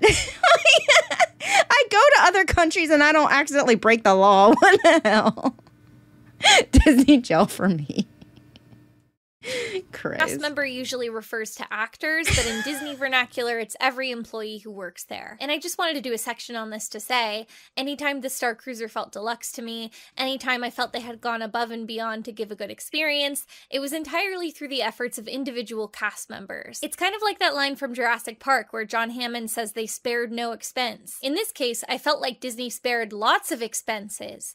Too many. But, by contrast, I felt that the cast members spared no effort. I would like to think that maybe Disney paid them well above the going rate to reflect this extra level of service they provided, but I know in my heart they probably didn't. They were probably just like, you'll earn more in tips, you're lucky to work here. Which, if true, boo! Anyway, let's highlight a few examples. In most cases, I was trying not to film people's faces unless they were a character performer, but I'll show footage where I have it. The merchandise cast members were so fun. This guy gave me a whole in-character guided tour of the store and everything in it. And he told me in character about how he runs a Gaia fan club on his homeworld, and then we talked a little about how we were both from Coruscant. I am the biggest Gaia fan in the whole galaxy. What's your favorite song? My favorite song? Probably Hydinea or Coaxia. Hydinea is classic. Yes, yeah. The next day I had a long conversation with these two gift shop cast members about stuff that was happening around the ship. They were really funny. You don't think it's a stowaway?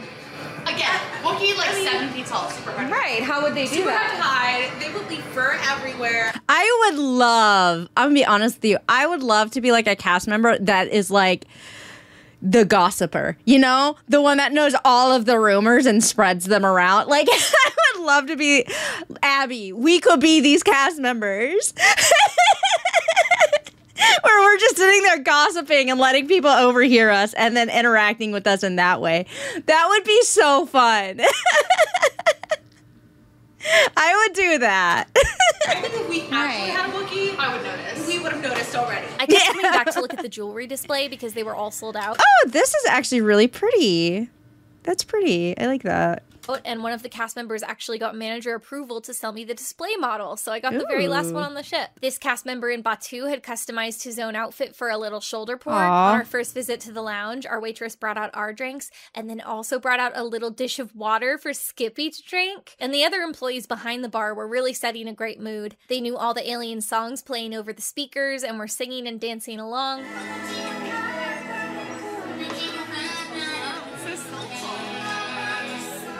Our waiter Miguel at both dinners remembered our drink orders and had them waiting for us when we arrived the second night. He also told us the in-universe details about all the food and brought me that extra Mustafarian cheese. I went out into the atrium at night to film it while it was empty. I asked if I could step up on one of the little benches, and obviously I couldn't. I don't know why I asked. But then while I was filming, the cast member disappeared and came back with a little step stool to stand on instead. It was so nice. Now, this isn't really exclusive to Star Cruiser. I think Disney cast members tend to be this enthusiastic and helpful across the board, but it was an integral part of the experience, so I still think it's worth remarking upon. I should also mention that for the opening team, the vast majority of the Star Cruiser's hospitality staff were apparently kids doing the Disney college program. Today, we are going to surprise some of our college program participants. They are going to be part of our opening team of the Star Wars Galactic Star Cruiser. I'm so excited. There's a lot of good energy. This means that they were young workers. I mean, to be fair, you get okay, so like Disney is really like strict about their like cast members and how they act and stuff like that. We all know this has been an ongoing thing. But they were probably like, listen, you have to be in character. And then these nerds, no offense to them, were like, done. Like, I bet that you had to like apply to go to the Star Wars this one because you're stuck there for a while, right? So they probably actively had to apply, and so they were probably raring to go. Like, they were like, hell yes. And like, I get it. Like, especially like these kids probably LARP. I don't fucking know. But if you're a LARPer and they're like, hey, there's this hotel where you have to LARP, I bet you anything they'd be like, sign me the fuck up, I'm your man. Like, you know? That could be fun. Like, again, I would just be like, hey, I don't want to be a really involved person in this, but like, get me and Abby in like the same room. We'll just sit there and gossip about the shit going on the thing. Like, a Wookiee? Man, Wookiees are really obvious. I don't know. That seems kind of crazy. I feel like I would see a Wookiee. I feel like I would notice a Wookiee. But, you know, there was some... Listen. I did hear tell of this very hairy man. Like, just, you know, just stupid shit. Like, I would love that. Juggling shifts with classes. For many of them, this was probably their first job ever. Also, I don't know if y'all have noticed... Every time I do like a LARP like thing where I like try to pretend to be, the Southern accent comes out and then I get stuck in it for a minute. Like, I don't know if you've noticed that about me. In their entire lives. With such a new product and so many moving parts, they must have been constantly solving issues. And given the cost of the experience, the emotional stakes would have been much higher. So with that in mind, I think it's even more admirable that they did such a good job.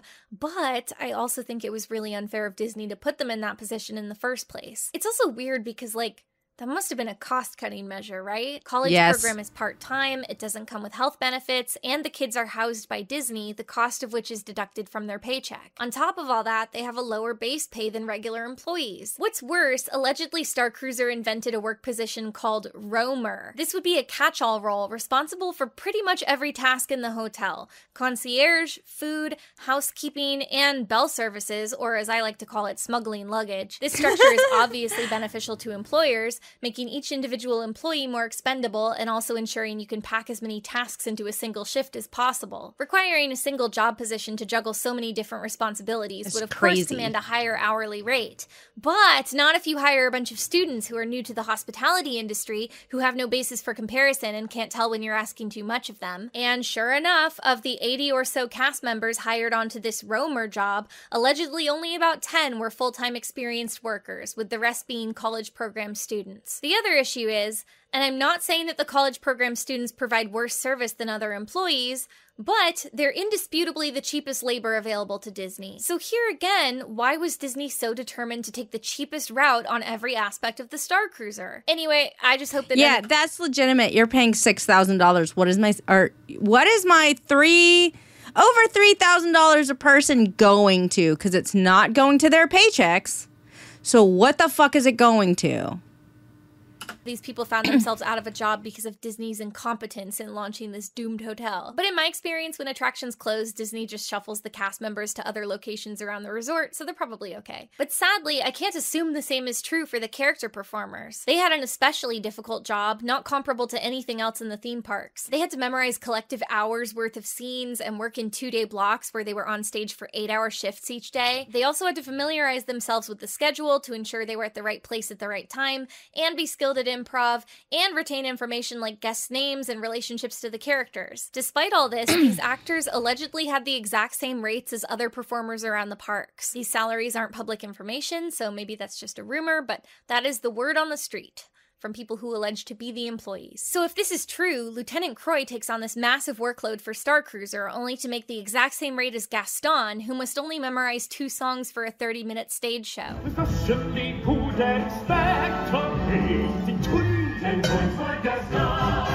That's part of why I get so miffed at people insisting that yes, the Star Cruiser price is fair because it's exactly like a bunch of Broadway shows in a row. It's not, but also do you think your money is going directly to Captain Kevin? No. Do you think she's getting paid as much per day as a lead in a Broadway show makes for several performances? Because I don't. And after all this, these actors were the first to be punished when the Star Cruiser underperformed. Actors are cast with roles in mind, so they aren't as easy to reassign as a housekeeping employee. So instead, they were allegedly hit with waves of layoffs. First when the staffing was scaled back due to low demand, and then again when the Star Cruiser was closed completely. And I realize that this is sort of the nature of acting as a profession. It's not the most stable job, but when the Star Cruiser did close, it did so very abruptly. Reportedly, a lot of the main character performers were hired on a year-long contractual basis, at which point their contracts may or may not be renewed. So they probably had a long-term expectation of when they'd be out of a job, and they probably didn't expect it to be in September of 2023. Allegedly. Here's hoping that they had to pay out their contracts. I'm doubtful because it's Disney and they have a lot of money and they probably have very good lawyers. In fact, I know they do. But here's hoping that they had to pay out their contracts. I'm hoping for them. When the decision to close the Star Cruiser was made, the cast were given very little warning, only finding out they would be losing their jobs in a staff meeting a handful of minutes before the media announcement and just before starting a long shift. Even though so much was asked of them and they really rose to the occasion, I feel like the cast members were the first ones thrown under the bus when the Star Cruiser failed through no fault of their own. And that feels bad. Part 20. You've been robbed. I'm not talking about the cost of the cruise. If I was, this section would have been called, I've been robbed. No, you've been robbed. We've been robbed, all of us. I mentioned way back in part 1 that Disney has been marketing the idea of themed immersive experiences for years. And one land they pitched as immersive was Star Wars Galaxy's Edge. I said that, but then I changed the subject. I put a pin in it, but I didn't tell you about the pin. It was a surprise. Like when you step on a pin. Pandora, the World of Avatar was pitched as immersive, Star Wars Galaxy's Edge was pitched as immersive, and at the end of the day, they're both about equally immersive. They're both not immersive. The most immersive thing about it is you walk in there and you're supposed to feel like you're in the movie or you're supposed to feel like you're in Pandora because of how they have everything. And I'll give you, they do a very good job because they have all the flora and stuff. Fauna? Which one's plants? Anyway, they have a lot of these plants set up. They have even fake plants put in there. They have glowing stuff. Every florist plants. Okay, they have a bunch of flora. And then they have these recordings playing of different noises that are like tree frogs. And then the noises that some of the fauna in the movie makes that are playing in where all of the forest is and shit like that. And then you have these floating islands and it's really it's nice. And also it's fucking dark in Pandora. If you go into Pandora and the sun has set because you're there in December or some shit, I don't know. and it's dark, it's actually dark in there. They don't have a whole lot of ambient, like they have ambient lights, but they're low. They're not as bright as other places in the park because you're supposed to feel like you're on Pandora. And they do a really good job of it. Like, I'm not going to lie, but that's kind of it. And like, I'm not hating on it because it's great. I wish they did that for more things. I also understand that they kind of can't do that for more things, but like, it's nice. But I wouldn't necessarily call it that immersive. I mean, I guess the idea of like you feel like you're there, like, yeah, all right. But it feels like that's the bare minimum. You know? Hollister's no longer dark as hell. I will give you that. Have you looked at a Hollister lately? They actually turned the lights on, which I was very surprised about. Yeah, it would be like almost impossible to make it actually immersive and still have thousands of fucking people going through it every day. So like, it is what it is. Maybe quit. It is a Disney. Immersive is a Disney buzzword. They're just going to keep saying it. Both have large set pieces with really tall structures. They both have rides. They both have themed food and themed merchandise. And in the case of Pandora, that is roughly what was promised. But when they announced Galaxy's Edge, they promised much more. It was meant to be the most immersive theme park land ever built, unlike anything you've seen before. I dead ass when I went. To be fair, I went before the Rise of the Resistance was up and running, but everything else was kind of there. And like, I didn't feel super immersed in it, but then again, I'm also not the big Star Wars fan, so like, I don't know. Encounters that enhance the story, roaming droids and aliens you can interact with. This new 14-acre land will be occupied by many inhabitants, humanoids, aliens, and droids. Now, the inhabitants of this remote frontier town, one of the last stops before wild space, will operate every store and restaurant. This outpost is filled with characters, alien creatures and droids. Now, you might have seen a favorite little droid rolling around in that video, and yes, BB-8 is one of the characters you can find there. Each experience will literally be out of this world, like this big fellow up here. Maybe I'm just desensitized to like the BB-8s because like Wayne, I forget his last name, it starts with an N, and I don't remember his cosplay name. There's a dude that locally builds droids and takes them to cons, and he has a BB-8. He also has an R2 unit, like R2-D2, and he has a the Exterminate guys from Doctor Who. Oh my god. Oh no. Fucking Dalek. He has a Dalek too. And he's got some other stuff that I think he was working on as well. But he builds these things and he takes them to cons and he drives them around. He also has the little thingy that's like a, I don't know what it is. It's in Star Wars. It's tiny. It's black. It looks like almost, I keep seeing Lego versions of it, but it's tiny and it like screams and runs into a door at one point and then runs away and it looks like a little car. Yeah, mouse droid, the mouse droid thing. That's what I was talking about. But like, yeah, so he builds these things and he drives them around cons, multiple cons that I go to, including some of my own. Like he'll bring them to mine, and so like, okay, like I already see that at anime conventions. Do better. I don't know. I mean, I guess a lot of other people don't see that because like his stuff is kind of crazy and most people won't see it, but maybe I'm just desensitized to it. I don't know.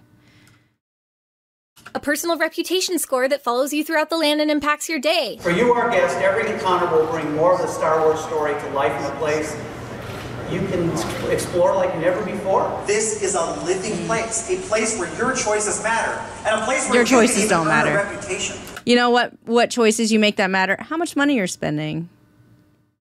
But not in a way that affects you at all, other than the fact that you're losing more money. Each guest is successful when they complete their mission. Harco, whoever that is. You might even end up on the list of a local bounty hunter. I hear that Harco's here is someone you particularly don't want to mess with. If your name ends up on his list, well, that might truly be a problem when you show up at... Hey, another thing that happens at cons is there's some Mandalorians that are bounty hunters that build a fake jail cell, and you could go and you can donate because they do charity. You can go and you can donate to whatever charity they're doing, and they will go and bounty hunt whoever you say, and they'll walk up to you and it's like, we have your name on the list, you're bounty hunted or whatever, and they put you in jail, quote unquote jail, for like a few minutes. So like whoever put you in jail and put the bounty on you can take pictures of you being locked away.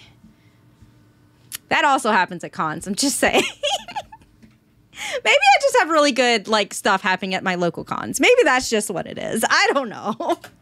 The local cantina. Early plans featured a dinner show venue called the Calicori Club, and some of the concept art is available to the public in the Galaxy's Edge art book. During construction, they appear to have cleared the land necessary for the Calicori Club before pulling back at the last minute and building the much smaller cantina, leaving the extra plot of land as a parking lot backstage. In 2017, Imagineers test drove interactive droids around Tomorrowland for a couple days, then abandoned that project as well. In 2023, they rolled out these little two-legged guys, but they immediately said they were only going to be used for special events and would not be a permanent fixture, and called them like an experiment. And to me, it was just code for, we built this to impress shareholders and you're not going to see them on the regular. Once in a blue moon, you can catch an R2.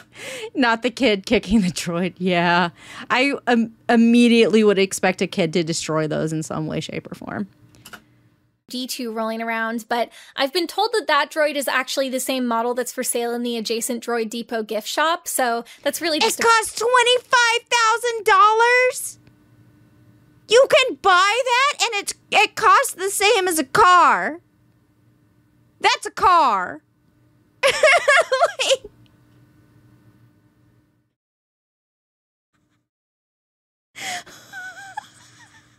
holy shit. Oh my god. Oh my god. It popped in the corner how much it was. But Jesus Christ.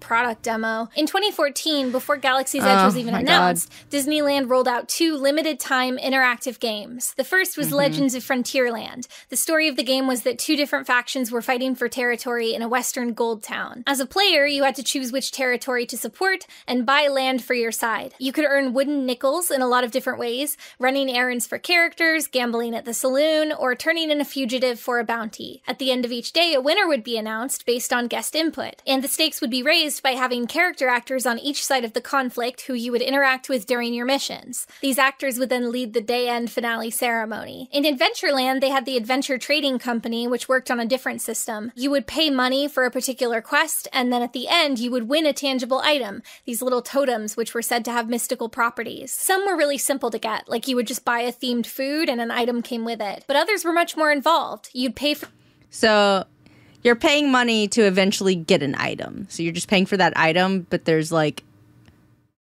a route to get the item, I guess. For the quest in a gift shop, be handed an activity booklet, and then go around Adventureland looking for solutions to various puzzles, like decoding the ancient writing in the Indiana Jones temple, or talking to the Jungle Cruise skippers to complete a training course. Then you'd bring the completed booklet back to claim your prize. Both games were well received by guests, and Imagineers later confirmed that they were both actually covert playtests for possible interactive elements at the forthcoming Galaxy's Edge. But when the land opened, neither concept was present. The only gameplay that materialized was the Star Wars Datapad app game, which we've all agreed sucks. And what gets me about the app game is you can very much see echoes of Legends of Frontierland in it, but it's an incomplete game. You complete tasks to earn in-game money, but instead of tasks that incorporate the environment, you're just scanning QR codes and then completing repetitive puzzles on your phone. And you can't do anything with the money. You can hack the control panels and ships for the Resistance, and you might be rewarded with a feeble beeping sound effect, but there's never any consequence to what you've done. This is all speculation, but I'd imagine that all of this was meant to culminate in the same way as Legends of Frontierland. Guests would earn points or territory for either the First Order or the Resistance, and then at the end of the day, they could have actors come out, and in a story moment, they would reveal who had won. But if that was the plan, it was never implemented, probably because Disney is trying to cut back on actors to save money. So instead you feel like you're playing half a game, or like a third of a game, very little of a game, and no reputation score. Okay. So like even before COVID, like Disney was trying to fire or not renew contracts for a lot of things. And when I say a lot of things, I mean a lot of like excess ambiance things. So like the African drummers or whatever in Africa of Animal Kingdom, or forget all the stuff. Like the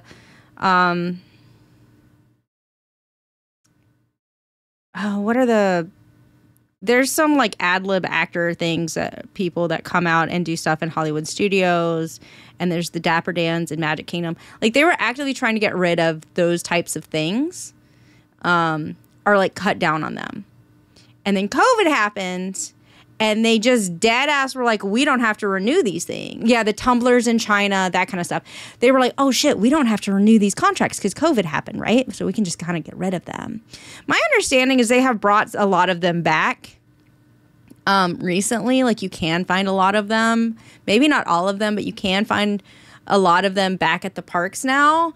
But it's also like, you guys are so fucking crowded and you're having issues where like, you know, your lines are so long for stuff and there's like people are getting frustrated because they feel like there's nothing to do, then yeah, you should have these other things to watch and view. And like the whole point of those were to like subvert lines and crowds, right? Can we get cat ears and bell color? No, I would not wear them. The ears would probably give me a headache, to be honest. And you don't need to know when I'm coming. You don't need to know when I'm around you. Anyway, so like that's like a thing, right? Like it helps with crowding. It gives something for people to watch or look at or sit down and enjoy, whatever. So like, yeah, Disney basically just being like, oh, we thought about doing this, and then, you know, COVID happened and we decided not to do it because they really kind of screwed up after COVID. Because I feel like, so all the things that I'm mad about, which makes me feel like, okay, the magic is dead. It's just money-hungry, money-grubbing things, right? I'm pretty sure that all those things were supposed to be rolled out slowly and not all at the same time. But because of COVID and they having to shut down for a while, they decided to implement all that shit at the same time. Disney or Genie Plus, the increase in ticket prices, the increase in parking prices, the increase in food and beverage prices, the increase in basically everything increased in price, every single thing, including like just everything. Merchandise increased, everything increased, and then they were like, we're taking away fast passes, which were free, and now it's Genie Plus, and you have to pay for Genie Plus, and then you also have to pay extra for certain experiences and like all this other things. They did all of this at the same fucking time. And I'm pretty sure they were supposed to roll all this stuff out slowly over time, but because of COVID, their like planned rollout of it got fucked over. So they just did it all at once. And so people are mad because they feel like the magic's gone. It feels money grabbing. Like people feel upset about it. I feel upset about it. I haven't gone to the park since pre-COVID. Like the last time I went was either 2018 or 20... Did we go in 2019? Maybe. I think we went in 2019, and that was the year. Yeah, so like the last time we went was 2019. Because COVID hit America in early 2020. So like that was the last year I went, and then they, you know, COVID happened, and then all these like things rolled out to where I was like, this is insane. The price of it is insane now. Like I can't. No. I hate this. Either. No roleplay element. Instead of filling the land with character actors, the CEO realized it would be cheaper to just tell the cashiers and food service workers that they get to be part of the story by using in-universe vernacular, and then brag about how revolutionary it is that everyone in the land is in character, even though they're not being compensated for the extra labor and guests are getting a lesser experience. Even elsewhere in their parks, Disney has started laying off most of the live performers who used to sing and dance because they were deemed too expensive. Only characters who do photo ops are safe because Mickey Mouse Mouse and Cinderella directly earn their keep by selling Genie Plus front-of-the-line access and PhotoPass digital photo packages. Looking through the Star Wars Land art book, there's so much art for interactive alien citizens, and none of those made it to opening. I was especially surprised to see this female Rhodian character. It seems that even a costume like Guani was originally intended for the theme park, but scrapped for budgetary reasons. Every promised feature that would have made Star Wars Land unique was cut, not because any of it would have been impossible to implement, but because each one would have cost Disney just a little bit extra. Roaming droids cost money to repair. Actors, puppeteers, singers, they all cost marginally more per hour than a food service worker because they have better unions. You can build a game into the land, but any pieces that move or interact, well, there go more maintenance costs. And if you want the app game to culminate in anything, that would probably be a skit, and that would mean more actors. Why build a bigger restaurant with more square footage when you can instead save money by making a smaller building and enacting a rule where guests have to leave after 40 minutes? Who cares if it's a worse experience? You'll still get their money. Why have a singer at the cantina? We already covered how singers are expensive. So, what do we ultimately get at Galaxy's Edge? A themed courtyard, themed food, rides, and gift shops. The barest minimum expectations for a theme park land. It's no more impressive than anything they were building 50 years ago, just physically much bigger and emptier. And guest feedback has reflected this, with many calling the land a highly themed shopping mall with little to do. Then, less than 3 years after the underwhelming opening of Galaxy's Edge, they roll out the Galactic Star Cruiser. The hotel contains everything that was promised in that first announcement for Galaxy's Edge. A roaming droid, an interactive alien, character actors, reputation score, app integration, a dinner show with an alien singer named... One index pointing up.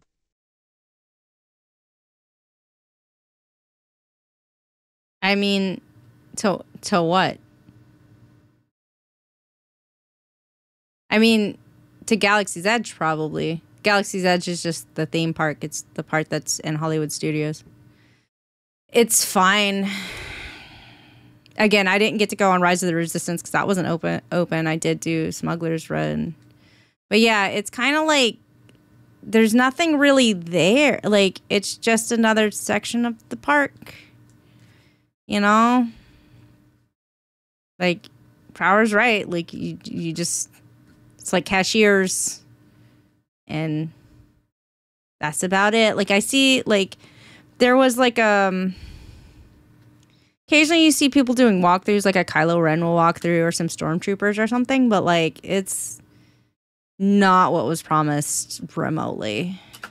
Gaia. In fact, if you look back at the concept art for the Calicori Club, you'll see that it actually appears to have an identical layout to the dining room on the Galactic Star Cruiser, just reskinned in clean colors. Over at the sides, you can even see those poles that blocked my view. And not only did the hotel cost extra, it cost a lot extra. More than any hotel Disney had ever offered before. Incomparable to the pricing structure for any themed entertainment ever offered by any company. Disney likes to pretend that Galaxy's Edge was never supposed to be more than it is. That it was always meant to be complemented by the Galactic Star Cruiser. What's pretty amazing is to think about being in the rooms, seeing concept art years ago while we're building Galaxy's Edge with this in mind. But I haven't forgotten the truth. Galaxy's Edge was publicly announced in August 2015 and promised all of these features to guests, complete with concept art. If the Galactic Star Cruiser was always part of the plan and developed simultaneously, why wasn't it announced at the same time? Why didn't they clarify then that the land's coolest features would exist only as DLC for the hotel guests? It wasn't until April 2017 that Disney distributed those first market research surveys about a Star Wars hotel. And at that point, from the concept art they released with the survey, we can see that they didn't know what the building was going to look like yet, didn't know what it was going to cost, didn't have a full picture. Listen, I think they did a better job with Pandora. Like, just dead ass. I legitimately think they did a better job with Pandora. And yeah, there's not like avatars walking around or whatever, but like there's like people dressed up doing the drums and stuff like that. They did a much better job with the ambiance in Pandora and Animal Kingdom than they did with Star Wars Galaxy's Edge. They just did. It makes you feel like you're actually in, like you could like, especially at night, like especially when it's dim, the lighting's dim and it's darker. If you're able to go, because again, Animal Kingdom has different hours than the other parks. It usually closes earlier. So it's kind of hard to get there when it gets dark. But significantly better ambiance. Like just, I mean, yeah, they could maybe do like people wearing stilts being avatars or whatever walking around. But even without that, it's just a better, experience, like immersive area, than I think Star Wars Galaxy Edge is. That's just me, in my opinion. I've only been to Star Wars Galaxy Edge once. I have been to Pandora a few times because it was open longer, but that's just my opinion. Picture of it. So, no, it doesn't really seem to me like the Galactic Star Cruiser was always part of the plan intended as a complement to Galaxy's Edge. It seems to me like they had fully planned out Galaxy's Edge and logistically figured out the technology and budget it needed. And then someone internally seems to have said, wait, what if we just take away all the coolest parts and put them in a big locked building, and to get into that building, people have to give us a lot more money? I think the depth of storytelling, the amount of play, the amount of engagement that a person is going to experience, I don't think you're going to question the cost. I actually think you're just going to have a lot of fun. I also find it notable that the Disney parks used to have a popular interactive children's show called Jedi Training Academy, which predated even the opening of Galaxy's Edge. Kids would put on little robes and be handed training lightsabers, run through a number of drills, and then face off against a dark side opponent. Kids liked to do it, and adults liked to watch it because it was cute. The last remaining version of that show was canceled in June 2020, probably due to the pandemic. Damn. But even after Disney World started relaxing all its COVID precautions, the show never returned. Months later, the experience disappeared altogether from the website, and in July of 2022, they quietly removed all physical signage from the park. And so I think it's interesting that here we see a similar experience,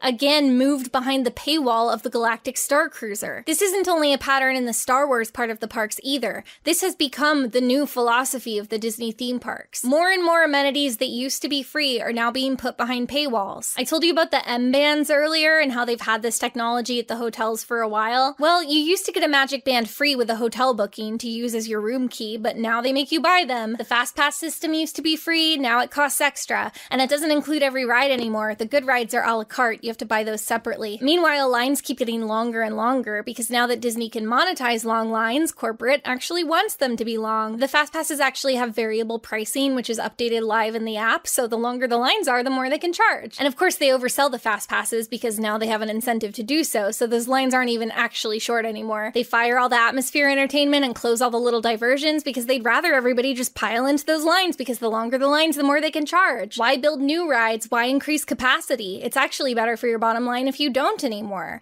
Why do anything above the bare minimum? Ride photos used to be free for pass holders, now they cost extra. Buses from the airport used to be free for Disney hotel guests, now they cost extra. Even the baskets of free bread they used to bring out at the expensive restaurants, now you have to buy those as an appetizer. So that's the dirty secret behind the Galactic Star Cruiser. It wasn't an idea conceived to explore a new frontier in immersive experiences. It was just a lot of ideas they already had already promised us, some which they had already implemented, which were then taken away, paywalled. It wasn't driven by curiosity or inspiration. It was born of pure greed, Disney's boldest experiment in exorbitant upcharges. The Disney parks have always been more expensive than their direct competition, even when parks like Universal Orlando started to roll out equally impressive attractions. And the reason people were willing to pay more for Disney was that even though the base cost was more expensive, all of those little amenities were included, and that made people feel good. And now people go, they pay the high base cost, and then they pay all the little extra costs. Because really, why have an expensive mediocre vacation when you can have an extra expensive adequate vacation? They've already bought in, they might as well pay extra. But Deadass. I'm not planning on going to any of the theme parks anytime soon unless someone like gifts me a fucking trip there, which why would anyone do that? But when the new land in Orlando Universal, like Universal Orlando, when that fucking opens, that's going to have like Mario and like Burke, How to Train Your Dragon. I'm fucking going to that. Like, first of all, so what's upsetting, right? Is Disney's had rides, but they didn't have like a lot of intense rides. Like they had a few intense rides, but most of their rides aren't that intense. But they have like shows, right? Like shows, yeah? And that's why you go, right? Because like you have a mixed match of things. Whereas Orlando, or Universal, I'm sorry, Universal has your intense rides, right? So like, I, prefer Disney, but now I'm just like, fuck it. I'm going to Universal now. Like, like Universal's not cheap. I'm not saying it is. It's not. But definitely I'm going to go experience like Nintendo World and fucking How to Train Your Dragon World. Like, I don't care. I'm going to go. Orlando, hello. Orlando Riz, nice. Hi, welcome. So I'm fully just sitting there waiting. Like, okay, eventually this is going to open to me and I'm going to go to that. And I will probably ignore Disney. Now, I'll go to, like, Disney Springs because I like to, your girl like to shop, okay? Just dead ass. Cheer 1 NGL next time I hit a Disney park. I'm probably taking the undercover tourist, maybe with the exception of dining experiences. So, like, I'll still probably go to Disney Springs because they have, like, shopping that's not Disney related there. And, you know, your girl still likes some Disney shit. But, and, you know, I can always hope for Moon Knight shit. There's no Moon Knight shit available to me. And I will go shopping for Moon Knight shit. But, like, I will be down there for Universal. So, yeah, they are turning into just another theme park.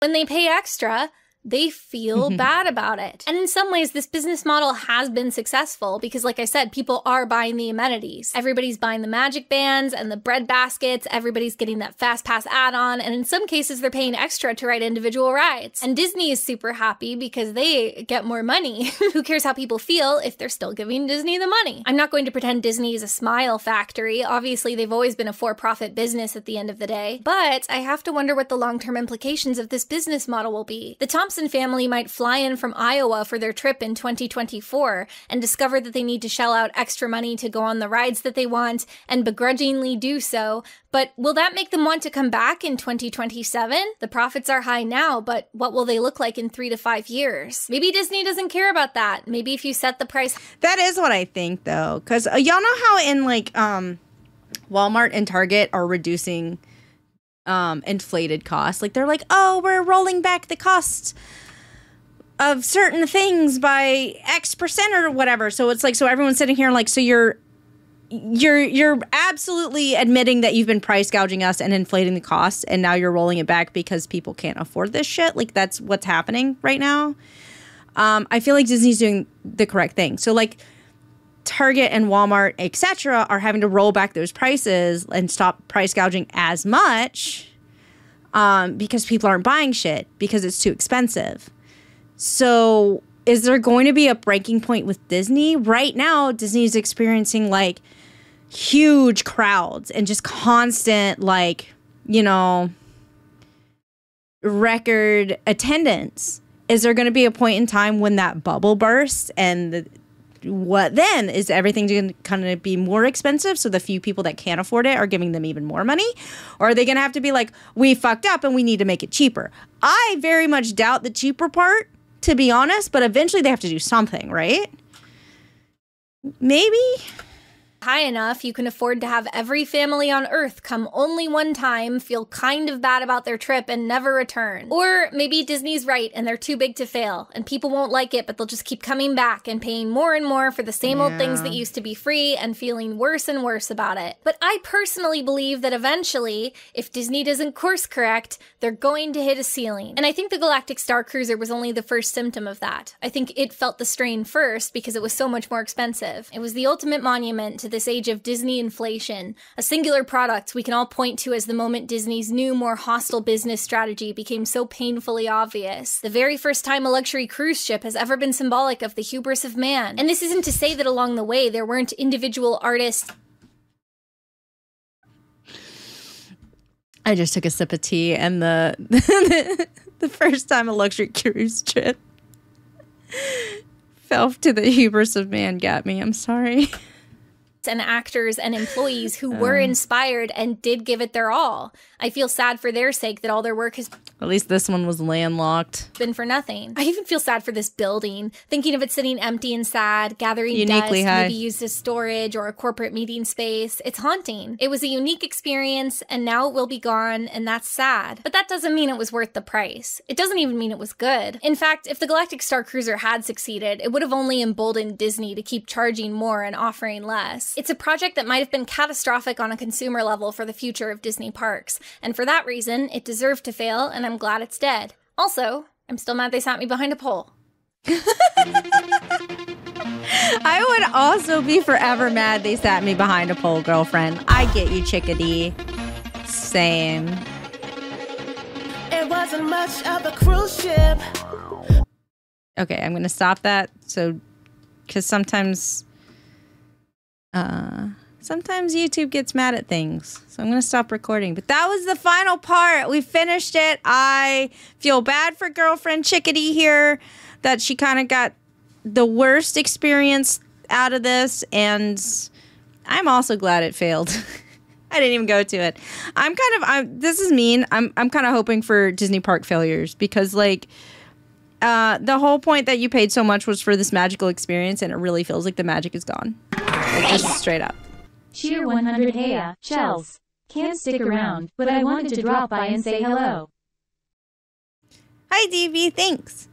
Your headcanon is that she made this entire video because they sat her behind a pole. I mean, spite is a hell of a motivator. I'm going to be honest with you. And I would also be very spiteful and annoyed about this. Just no lie.